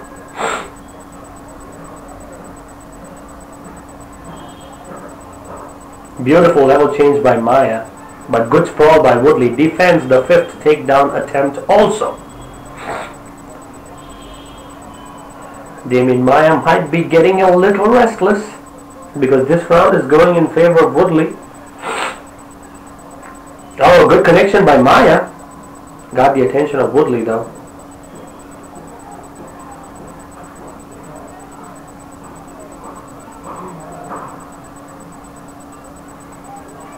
Seconds remaining.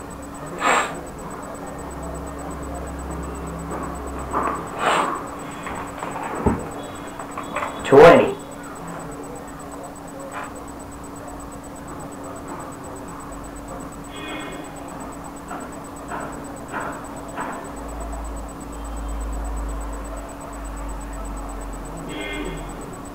Pressure-wise, I think Damien Maia is doing a good job. And the round comes to an end. So it's just picking and prodding throughout round 1 for Woodley.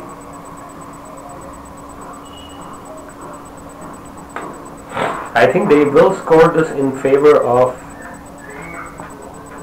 Tyron Woodley, just because he stuffed so many takedowns and Damien Maia could not impose his game.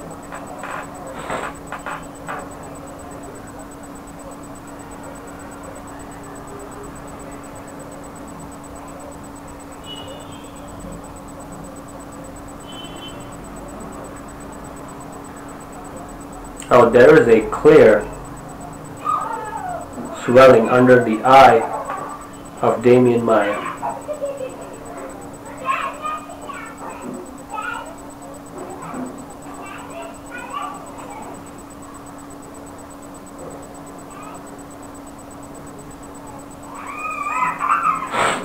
Good back and forth action though. Great matchup, as Andrew Hinsey pointed out. Do you have any other links, Andrew?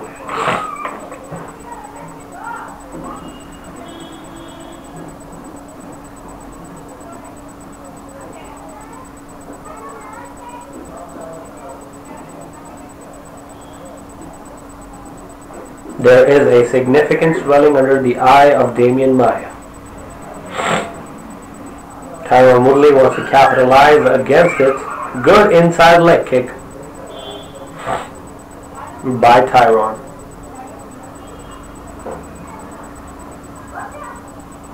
This is going to be a back and forth chess match. Oh, combinations.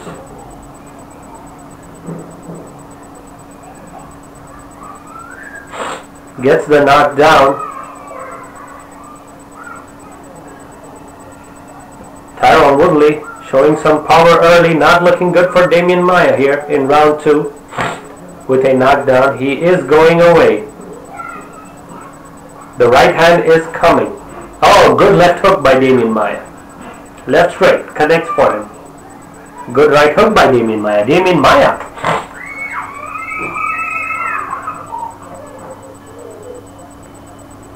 Damien Maia should not be afraid of engaging him on the feet, because that will only give him more firepower to connect.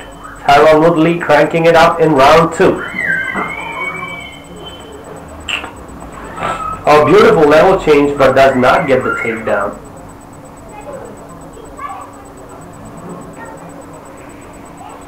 Damien Maia still on the feet though. He has to get the fight to the ground.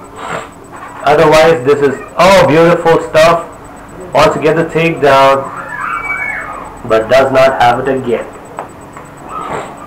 Tyron Woodley. Very good with takedown defense. Okay, Andrew Hinsey. Okay, I understand. The knockdown should score this round in favor of Tyron Woodley, as we have 2 minutes 30 seconds remaining.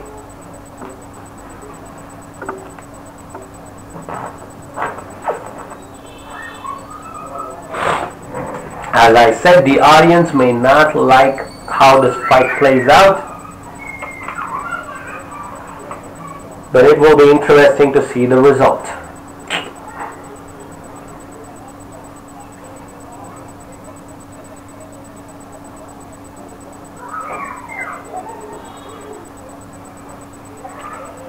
A good combination by Damien.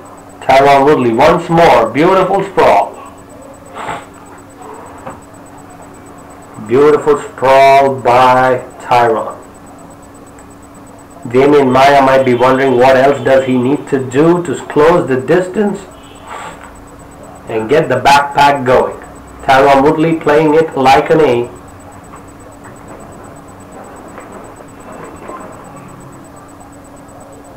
Damien Maia should probably mix in some strikes in the middle of all of this.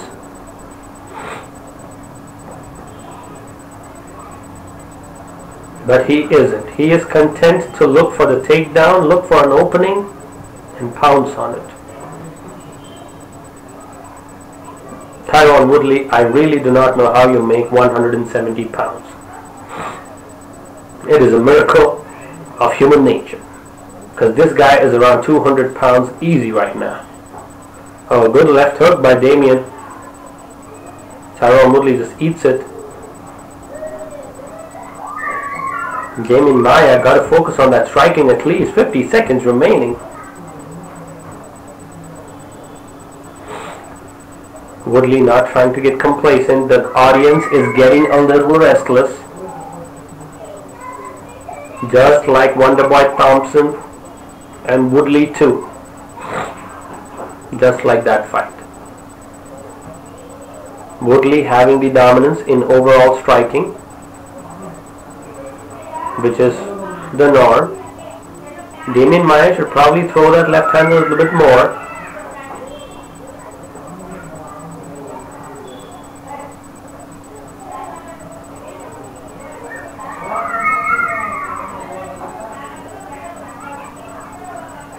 Ten seconds remaining in round 2.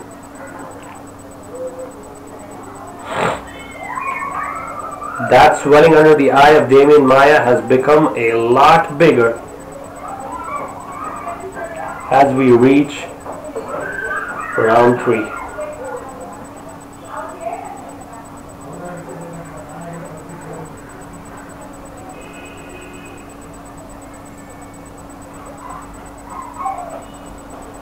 Tyron Woodley is not even sitting down. He has 2 rounds in the books in my opinion, which should be good enough for him to coast along for a decision victory if he gets 1 out of the other 2 rounds, which is possible.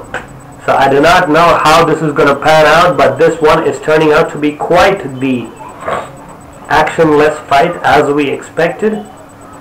Meanwhile, for some action, we have Brittany Palmer, the hot-looking Brittany Palmer, doing the ring work for UFC 214 along with Ariane Celeste, the 2 best ringers in the UFC. The mouse under the eye of Damien Maia is getting bigger and bigger. He can see, but that one is closing up really fast. He has to make something happen in this round. Otherwise, it is going to be difficult for him to get a victory.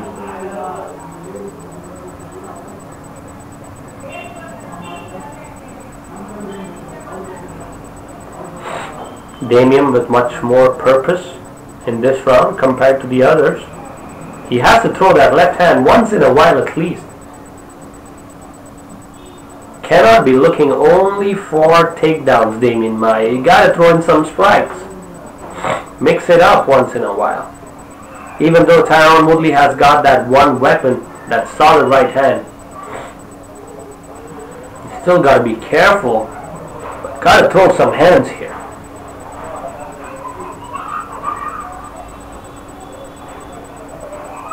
Damien though putting some pressure on Tyron in this round compared to the previous ones. I do not know what Damien is looking for, but he is not shooting like he did in the first round. He is playing it safe. Maybe he wants to go for it when Tyron Woodley is tired, but I have seen in the previous fights that Tyron Woodley's cardio has definitely improved.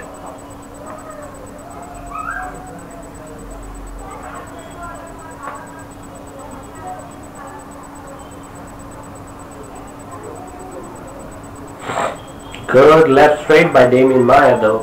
Whenever he lands, he gets the attention of Tyron.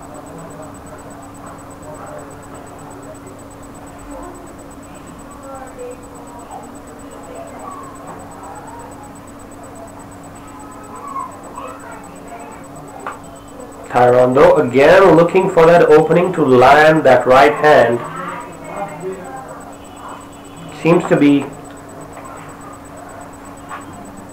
getting into the psyche of Damien Maia. Damien has to shoot now, or else this round also would probably go in favor of Woodley. Looks like much more closer round this one. Definitely John Jones all day, every day. No DC fans here in my house. But I respect him. Respect him as a human being. Beautiful inside leg kick by Tyron Woodley as we speak. 2 minutes remaining in round number 3. Damien Maia got to get some action going. Get close, clinch up. The problem with Maia is he does not want to clinch up. His clinch game is a little weak. He wants to drop for that takedown immediately. He is putting a lot more pressure in this round comparatively. Jones all day, every day. I just want to see Jones finishing DC and end his career and make him retire. Oh, that's straight by Damien. Okay, that's more like it, Damien Maia. Put some more pressure. It's jiu-jitsu time. Oh, good connection by Damien. Oh, beautiful level change, but man, what an excellent sprawl by Tyron. Excellent explosiveness, man. Even though he looks like a tank built out of granite, he has got great explosiveness. Now, good left straight by Damien. Got the attention of Damien Maia's punches. Tyron got to be careful. He is sweating profusely. Much more closer around this one. Maybe I might give this to Damien Maia just because of the strikes landed here. Could be really close. Good inside leg kick by Damien. Yes, more kicks would be like it. I don't know why I'm rooting for Damien, but I just feel like he deserves to win a championship before he retires, man. This is probably his last chance.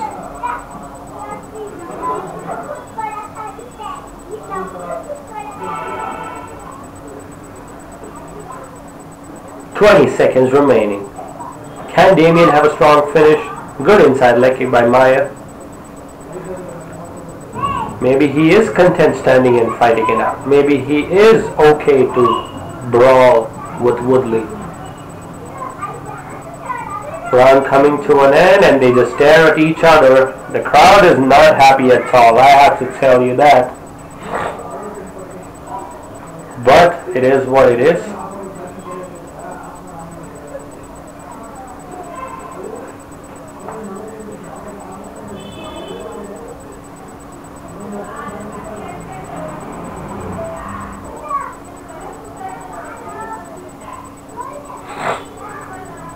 Strikes are landing for Woodley. He is sitting down in this round. He looks a little tired. This is round 4 out of a possible 5.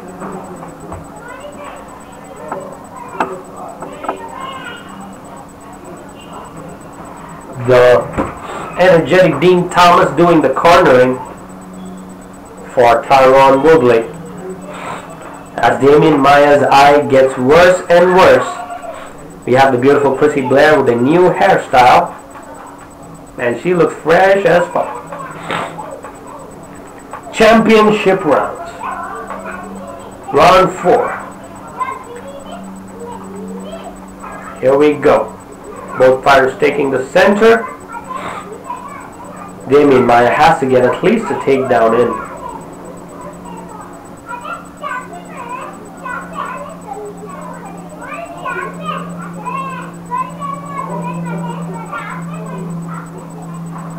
Much more purpose in both the fighters' approach.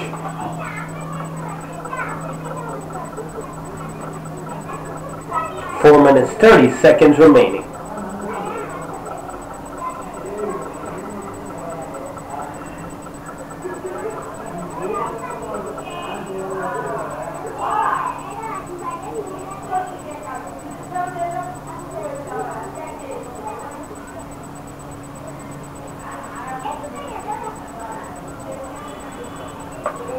Again, oh, beautiful level change, but sprawled immediately by Tyron. Even though both the fighters are tiring, more pressure is being put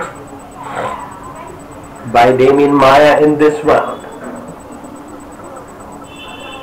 Combination by Tyron.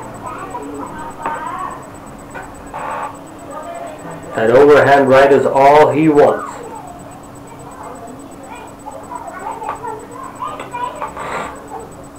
Oh, good left straight by Damien. Damien's got a solid single leg this time.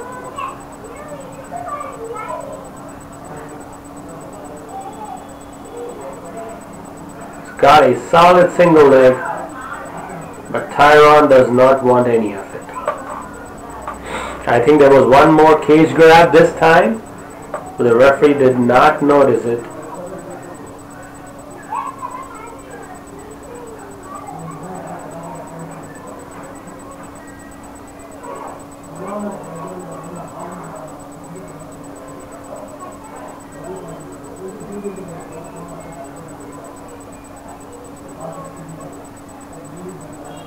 Picking and prodding, trying to find the opening, is Damien Maia. Total strikes 15 for Maia, 28 for Woodley. Literally double for Woodley. In 4 rounds, that is a lot of less output than expected, but as I told you, I was expecting a slow and boring and technical fight out of these two gentlemen, and that is what we are getting. Oh yes, good single, but does not have it again. Tyron Woodley has been defending takedowns really well in this fight. Damien Maia, though, is still relentless with 2 minutes remaining in round 4. Looks like Maia has to stop Tyron Woodley to win the belt. Otherwise, the decision will probably go in favor of Woodley.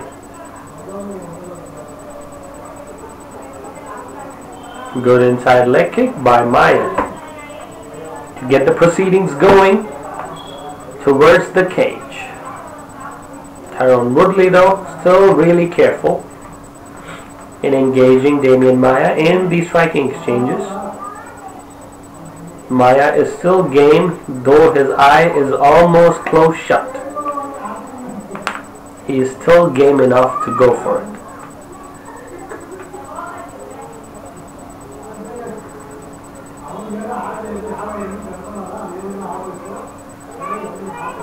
One minute remaining.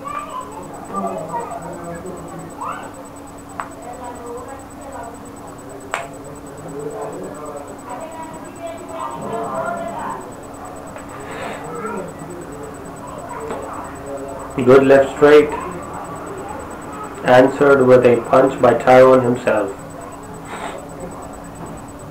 Hands down approach for Tyron. Blood is pouring out of the eye area of Damien Maia.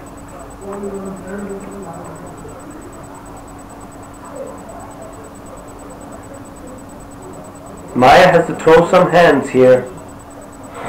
He cannot be afraid of the power in round 4. He has to throw some hands. This is not going to win him the fight, and he would forever go down as the best jiu-jitsu practitioner in the 170 and 85 pound division, but he could never win the belt, could he? Round 4 comes to an end and the crowd is absolutely disgusted. Understandably.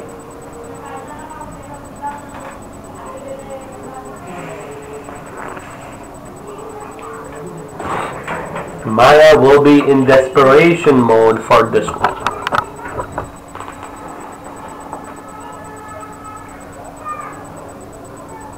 There was a clear cage grab once again. And if only that first cage grab would not have happened, maybe he could have got the fight to the ground.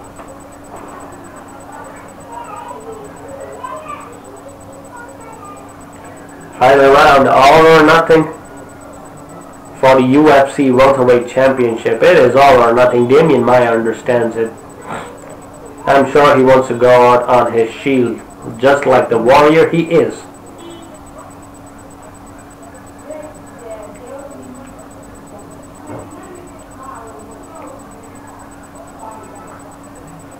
Here we go.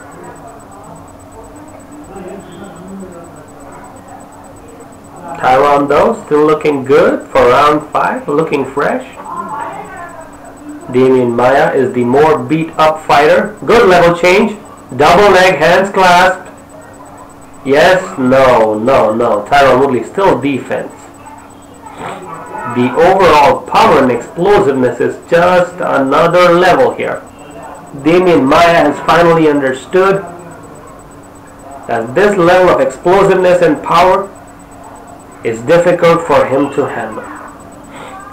And him being a former 185-pound fighter, it is clear that Tyron Woodley has got immense strength in his upper body and in his hips for great takedown defense. Single leg, but does not get it. I think this is the 13th or 14th takedown attempt, which has been stuffed by Tyron Woodley, who looks like he will be remaining the UFC welterweight champion. His fights are boring, but he does what he needs to do to retain the title. Looks like a mixed match. Yes, single leg once more. Once more, Tyron Woodley stuffs it. And the crowd obviously is not going to like this fight because this is going to be a boring ass fight for the audience. But from a technical point of view, this just shows that Tyron Woodley deserves to be the UFC welterweight champion. Combination by Tyron Woodley is up against the cage. 3 minutes remaining in the last round of this particular fight. Maia has to get something done in this 180 seconds. Otherwise, Woodley is going to retain this particular championship. Maia goes for a kick but does not connect. Maybe he should start focusing on striking a little bit more. I know he is a specialist. One more single leg attempt fails.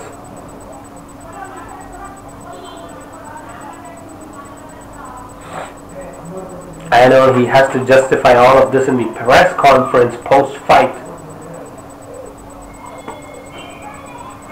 The audience are waving mobile phones right now. That is how irritated they are.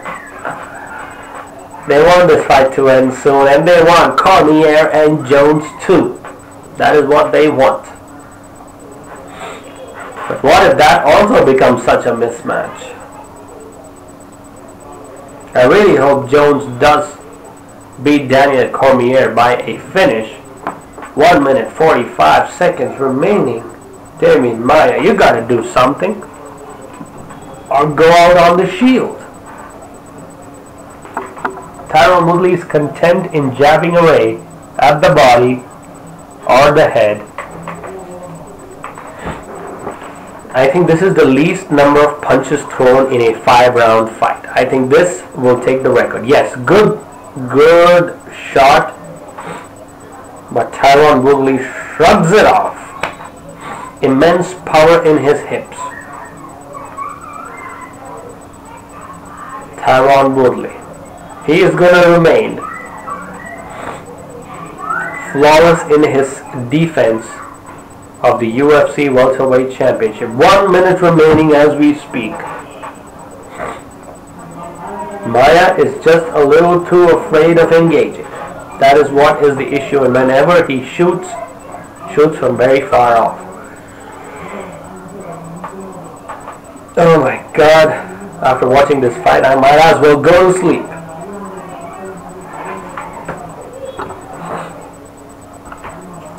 Seconds remaining. Tyron Woodley, relaxed and confident. Oh, good left hand shot by Maia. Maia wants to engage finally. 20 seconds. Left straight connects for Maia. Woodley gotta be careful here. Maia does have some power in his hands. He's got a puncher's chance. 10 seconds remaining. Maia gotta go all out here. All out on his shield. So go for the takedown. Will he get it? Finally they clinch up. And the fight comes to an end. I think Tyron Woodley is gonna get a 49-46 decision in his favor. Or at least a 48-47 decision in his favor.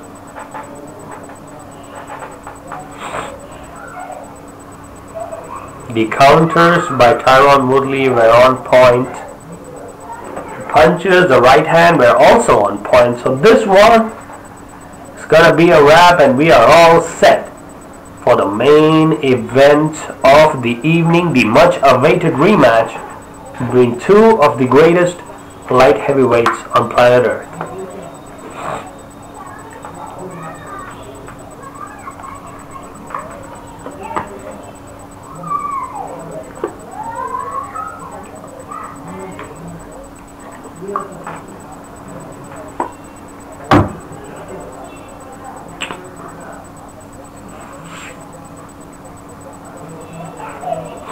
Will the referees and judges screw it up? I don't think so.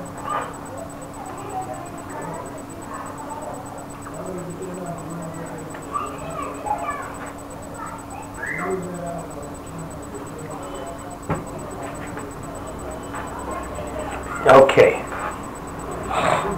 Let's see.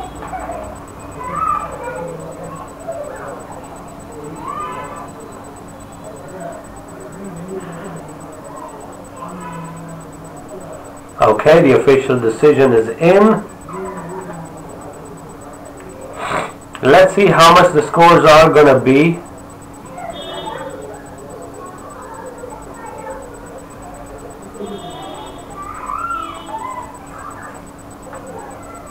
It's going to be a unanimous decision here.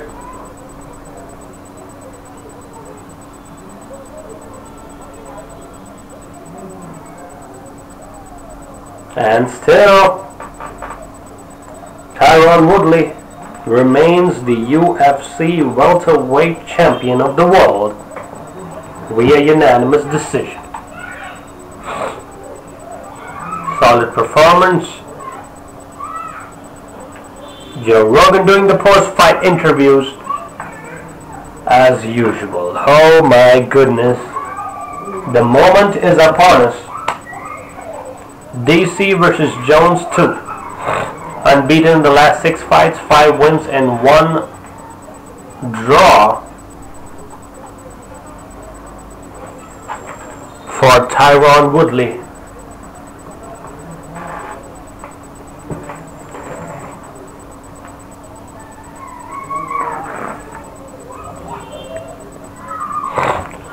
It is what it is. As I said, it is what it is. What a solid fight, nonetheless. I gotta give props to Tyron, man. I know he's been in a couple of bad fights, but got the job done, okay? Got the job done. Whew. All set for the main.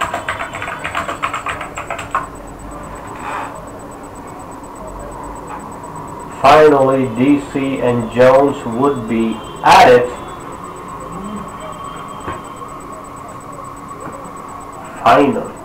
Finally, it is time. Just as the post-fight press conferences are coming to an end, let us see how the other fights played out for UFC's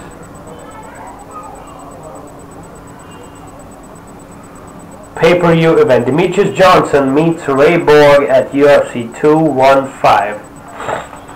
Gordon Ramsay is in the house. Celebrity chef extraordinaire Chuck Liddell, UFC Hall of Famer, is in the house too. So let me give you a quick recap of what happened today and all the fights leading up to the great one. The fight opener was between Joshua Bachman and Drew Dober, and my man, did Drew Dober impress in his performance with a beautiful TKO in round 1 to defeat Joshua Bachman. The second fight between related newcomers Eric Shelton and Jared Brooks. Jared Brooks gets the decision victory on the basis of superior takedowns throughout the fight. Then we had the women's fighting it out. Alexandra Albu making her UFC debut.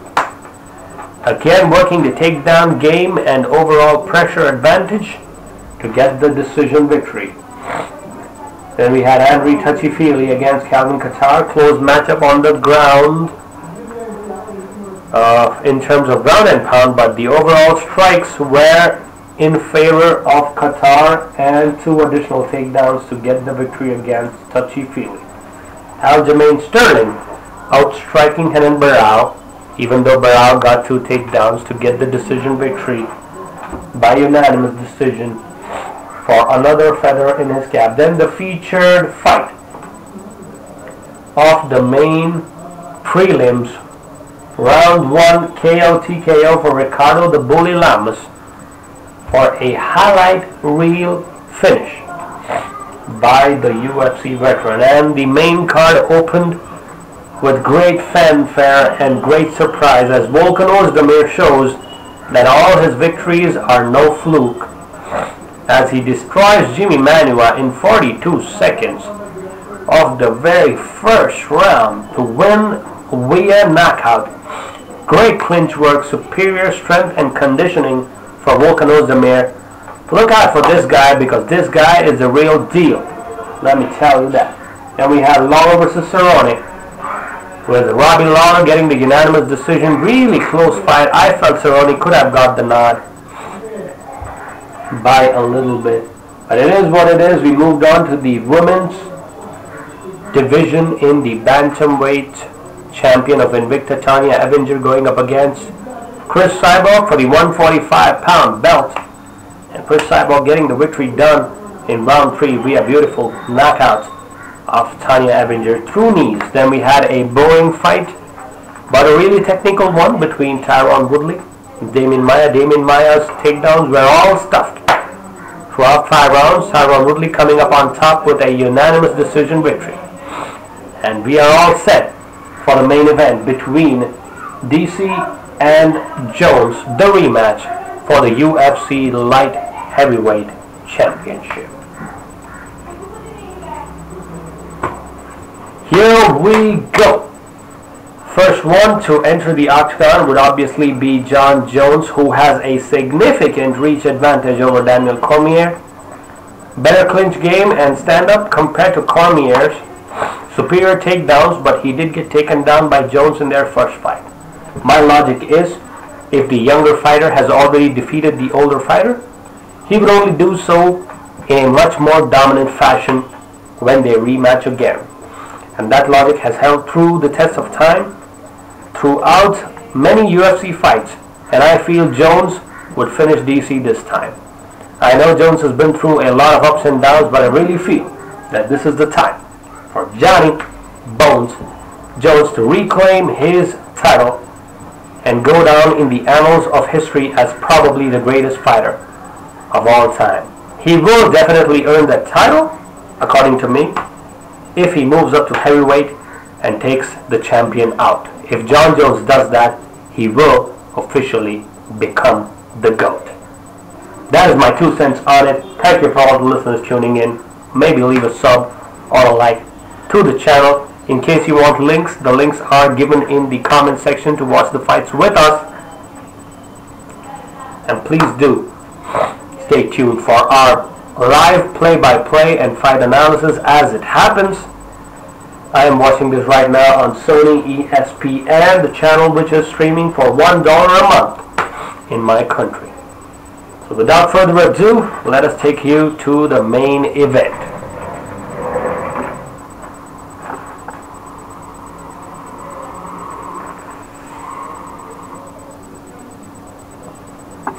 It was a really close fight.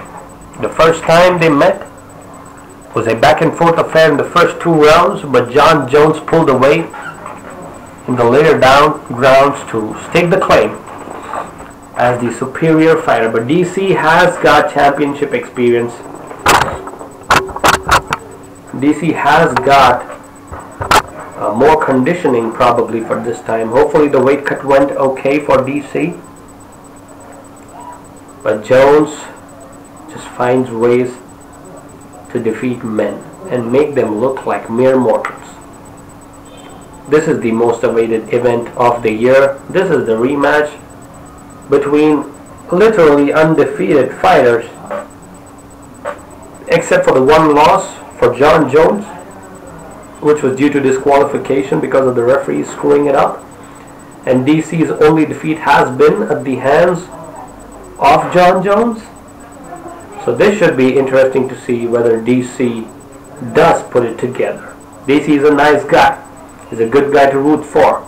But sometimes it is just the skills, it is just the overall ability which matters. And I think this time it is going to be Jon Jones, who looked in great shape, by the way. He looked probably his best shape till now. DC made weight without the use of the towel. He pretty much got naked and made the weight.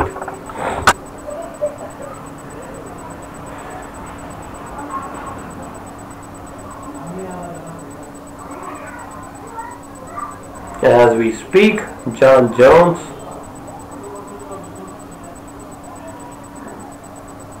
is screaming, "Whoa, whoa, whoa!" all the time. He's feeling it. He looks fresh. There is a visible freshness to the face of Jon Jones, who looks like he has cleaned up his act. He's not doing cocaine as much.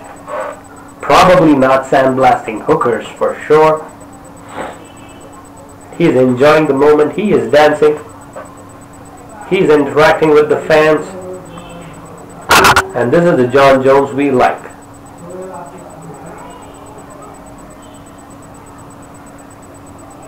He is tall as a motherfucker, 6 feet 4 inches tall. Weighs in at 205 pounds, but his normal weight is around 215 to 20 pounds. Definitely looks the leanest.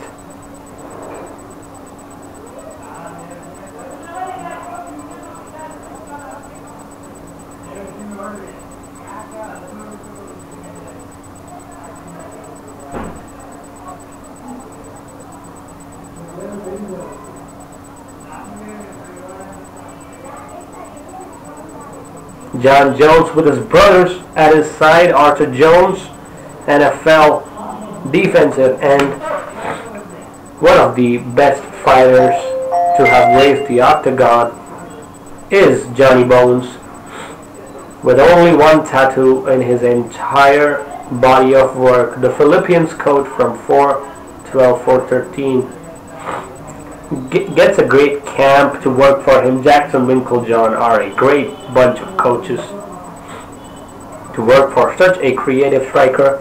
Look for the oblique kicks to the leg, look for the kicks to the body, the elbows and stuff, and look for the wrestling also, because Jon Jones has the ability to shock you.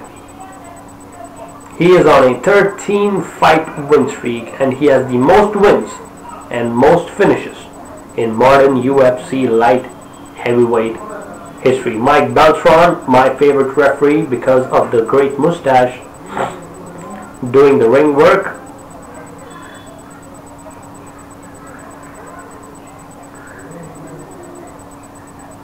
As we see Jon Jones making the walk after 2 1.5 years, literally, from the time he faced DC, and almost 1.5 years after he beat OSP. The signature step in with a one-handed, lunge roll for Jon Jones, as he has a look, has a talk with Big John McCarthy. He is feeling it. He is confident. He wants to get the job done. All set for DC to enter the octagon one more time.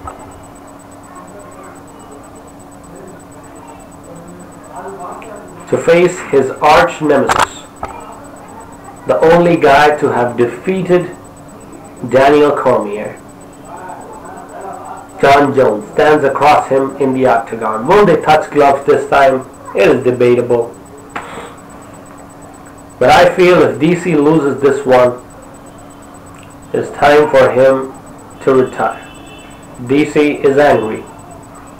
DC looks focused, but he also looks a little bit nervous. Maybe this is that nervous anger he has.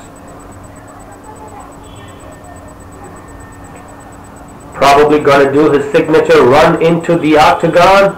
And yes, here he is, Daniel Cormier. All set to face Jon Jones. He is from Lafayette, Louisiana.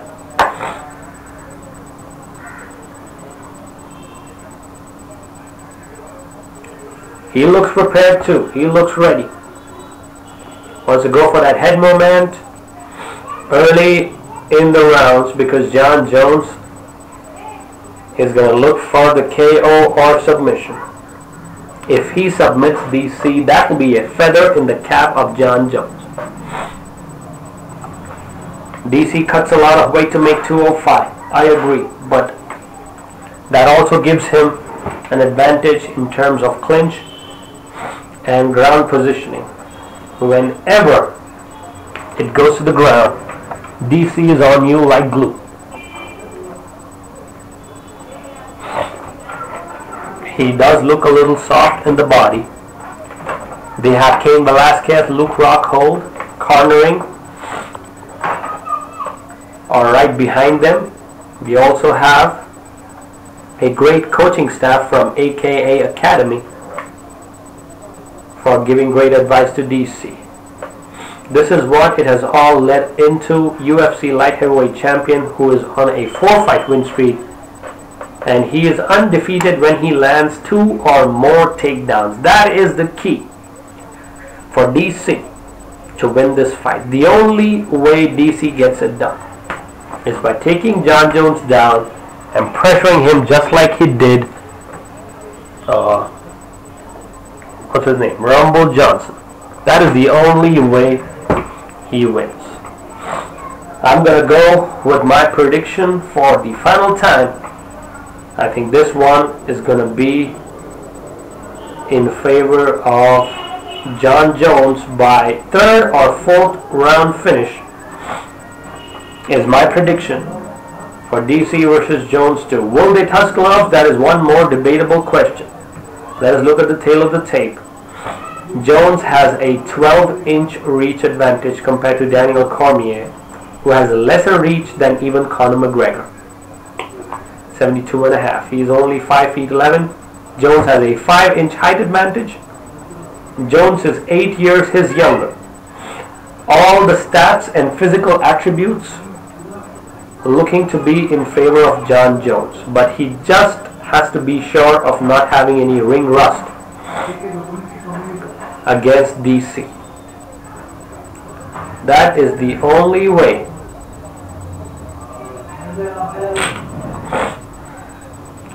Everybody was saying Jon Jones does not look people in the eye.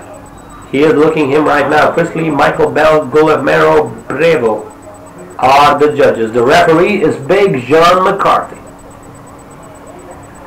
As we are all set for the main event of UFC 214. The first introductions are obviously going to be for the challenger from Albuquerque, New Mexico. Will this go 5 rounds? It is possible that this one goes 5 rounds, and if it does, there's a higher likelihood that Jon Jones comes up on top. If there is a finish, I see Jones finishing it via submission or TKO. There is a freak possibility of DC landing a great shot on Jones. That is also possible. DC looking meaner, but not leaner.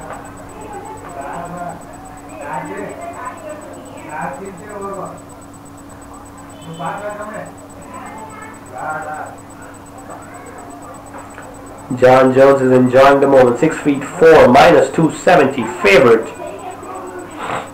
The crowd supports him.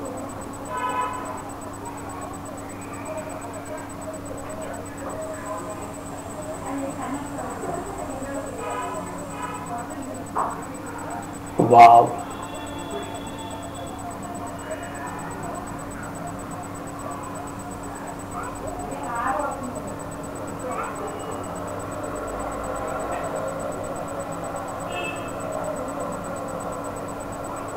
The family looks on for Jon Jones from the background.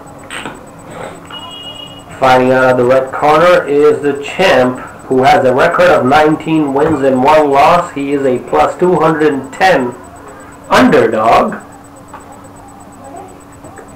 compared to Jon Jones, who is a minus 270 favorite. That is a fair odd to have. I just don't know. If DC wins, there will definitely be a trilogy of sorts. But I see Jones. I just don't see any way where DC could get it done. Unless he goes for some sort of weird KO sort of a finish. There's a very less possibility that this one goes to DC. Will they touch gloves? I think Jon might extend the hand out. They do touch gloves, which is interesting. A small touch nonetheless. Maybe they are ready to forget all of this and be men at the end of the day. Maybe they will earn their respect. Finally, DC all set.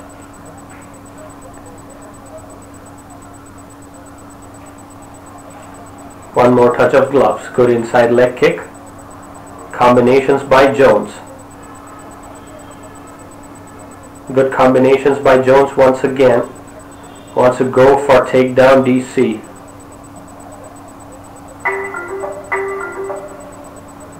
Good spinning back kick by Jones, whose mouth guard came out inadvertently during the exchanges. They clinch up. Beautiful takedown by Jones. My goodness, what strength does Jones possess? Beautiful oblique kick. Man, this is looking like same old Jones domination. Cormier wants to go for the clinch really badly.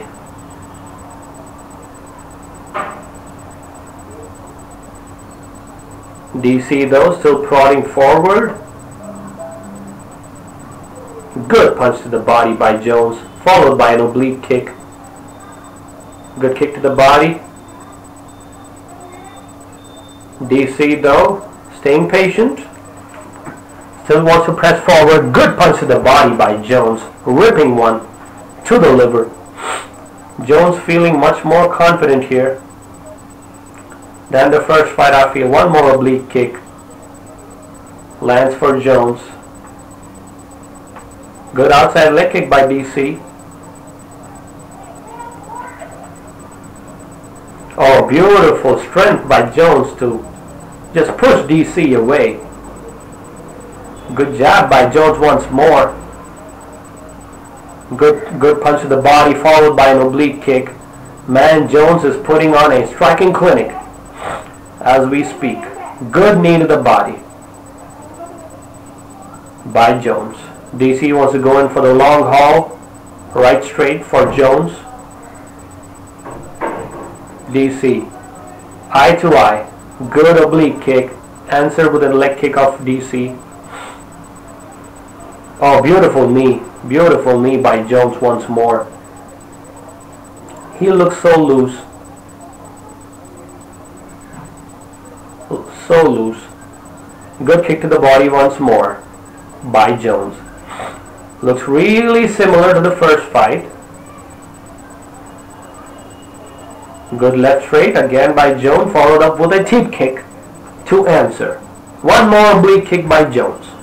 Elbow step in, does not connect. DC saw it coming. DC is smiling a little bit. One more oblique kick with a hook and a outside leg kick by DC. DC is slowly picking up the pace. Overhand right by Jones. DC can take a punch.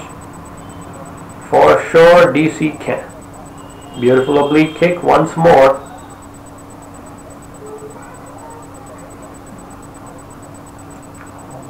Oh, beautiful step in elbow by Jones this time. DC, oh, good right straight by Jones.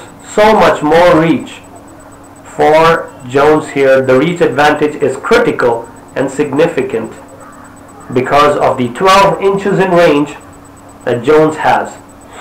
He has more range than any fighter in UFC history.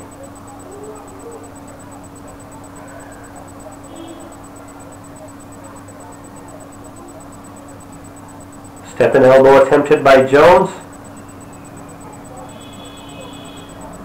DC working more later in the round. Good punch to the body by Jones.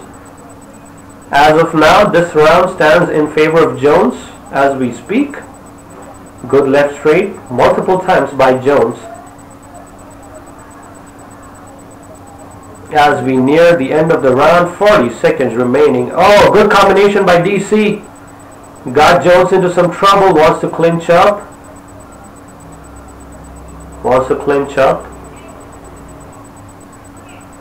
The creativity has to come back. Slow resurgence by DC.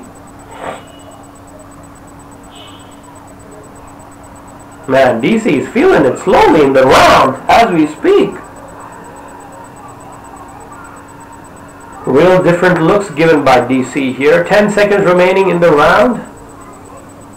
Let's see how we close it out. DC taunting Jones.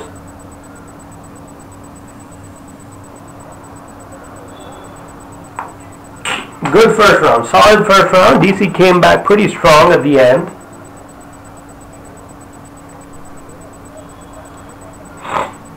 Good connections by DC throughout the latter half of the round. Latter 15 seconds is where DC connected. Jon Jones also got a takedown. Good knee.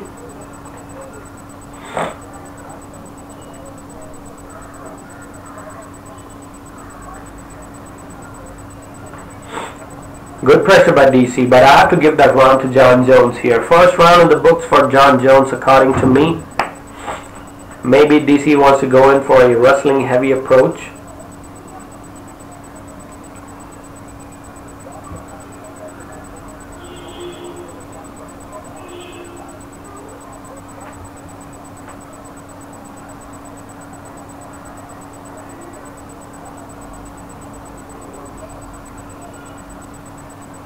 Round 2 begins.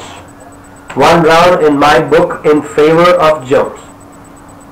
Straight kick by Jones to the head. DC wants to clinch up as usual. Beautiful oblique kick. Good punch to the body by Jones. Good knee. Good knee by Jones. Good outside leg kick. Answered by DC. One over the top for Jones. Oh, good uppercut attempt by DC. DC is much more aggressive compared to the first fight. Beautiful oblique kick.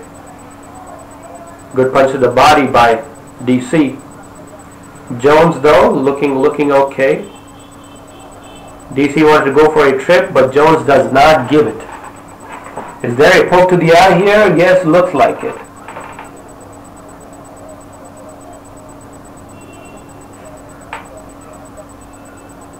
Such a loser, okay. Looks like blood is pouring out of the eye of DC. Then get the fuck out of here, weak ass. If you don't understand, then get the fuck out of here.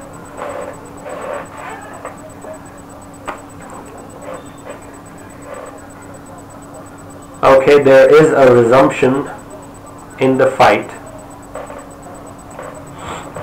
Blood is pouring out from the eyes of DC. Good oblique kick once more by Jones. Good punch to the body. One more oblique kick by Jones.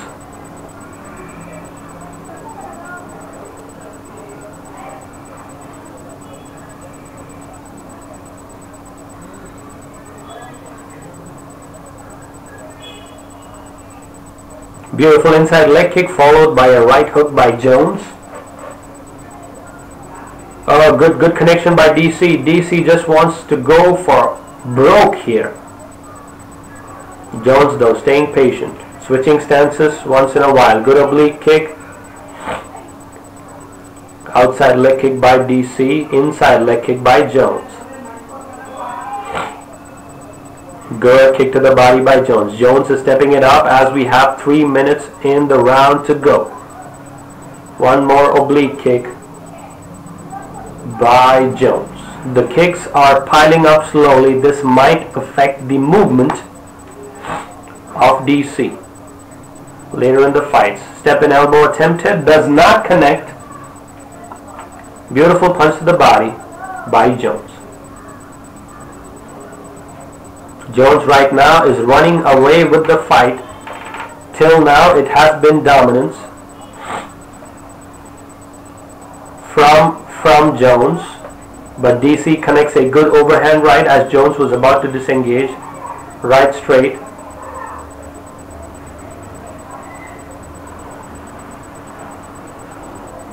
Beautiful level change by Jones.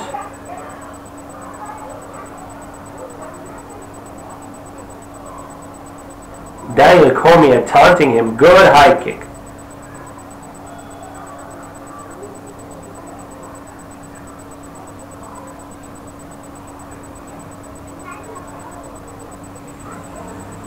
DC wants to get the clinch going. Jones wants the takedown. They clinch up near each other.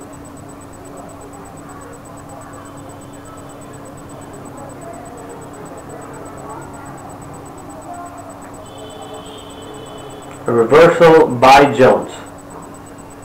They want to clinch up again.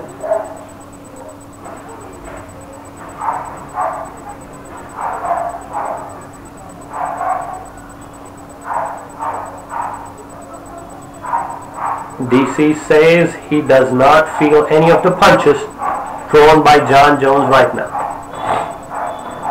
Once again they clinch up.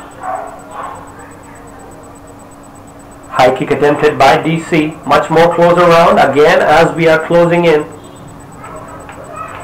Good punch to the body by Jones.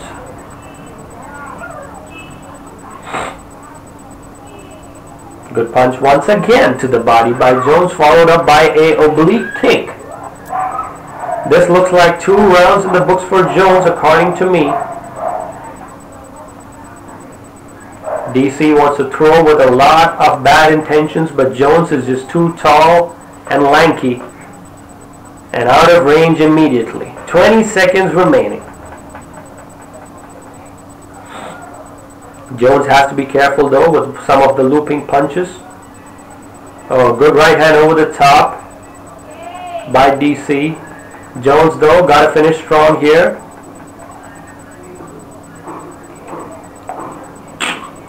I feel that round should also go to Jones according to me.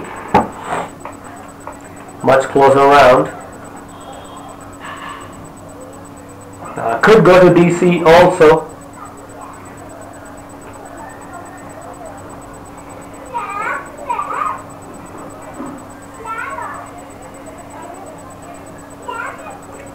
DC is bleeding out of the right eye, from the corner of the right eye.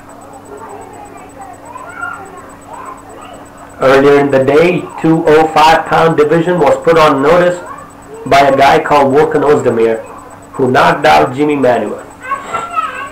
So unless DC wins, again early finish, early strength by Jones in this round,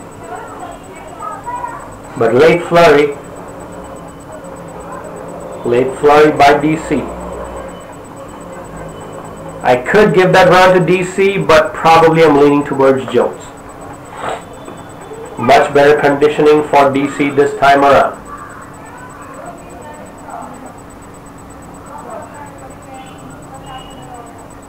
Good punch to the body, and followed up by an oblique kick and an inside leg kick by Jones. Inside leg kick once more by Jones. Jones wants to push the pace in this round. Outside leg kick and moving out of distance for Jones. One more inside the body for Jones. A lot of punches to the body by Jones. He is picking up the pace. DC cannot get complacent here. He has to make sure that he fights a smart fight. Oblique kick to the body. Jones with a beautiful right hand over the top. DC just takes it. DC has a great chin. One more rip to the body by Jones. Good knee by Jones. Solid knee. One more oblique kick followed by Jones. DC is just too far outside. Good connection by Jones. DC's attention is taken for a moment. He's just too far away to land any of these punches. That is where the issue is.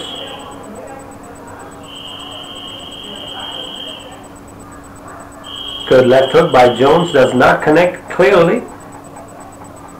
Jones, measured approach, always not hurrying anywhere, does not have anywhere to go. He wants this to be a 4-round fight or a 5-round fight, and he does not mind it. His cardio is on point. DC's punches seems to be not connecting here in round 3. John Jones has to throw a little bit more. Good punch to the body once more by Jones. 1-2 connects for Jones. I think he should be using a lot more of his kicks.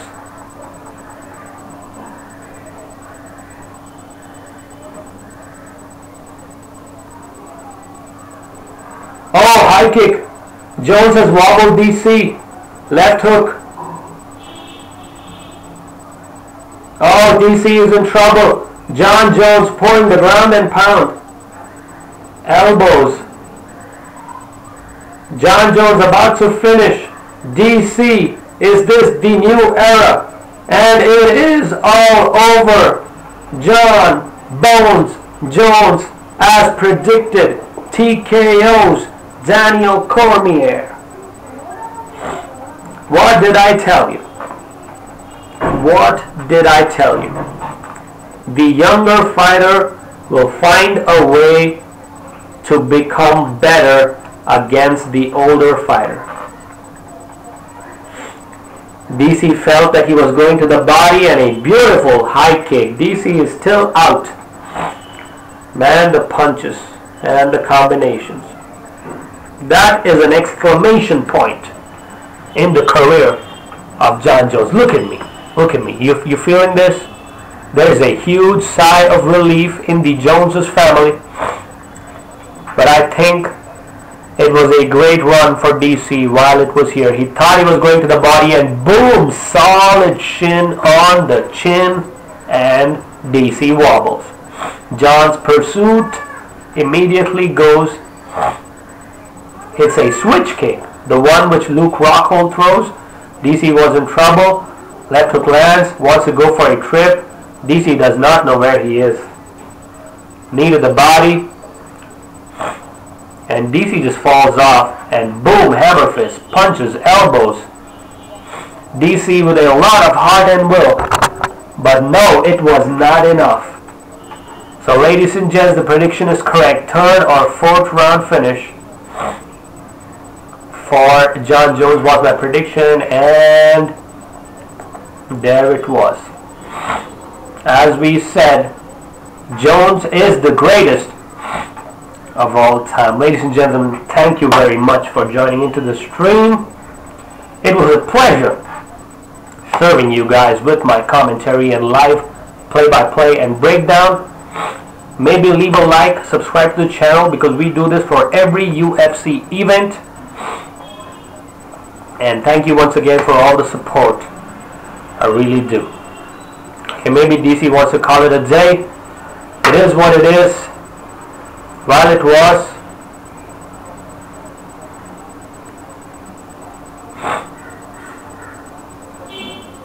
What happened? What happened? DC wants to get up. He's still a little wobbly.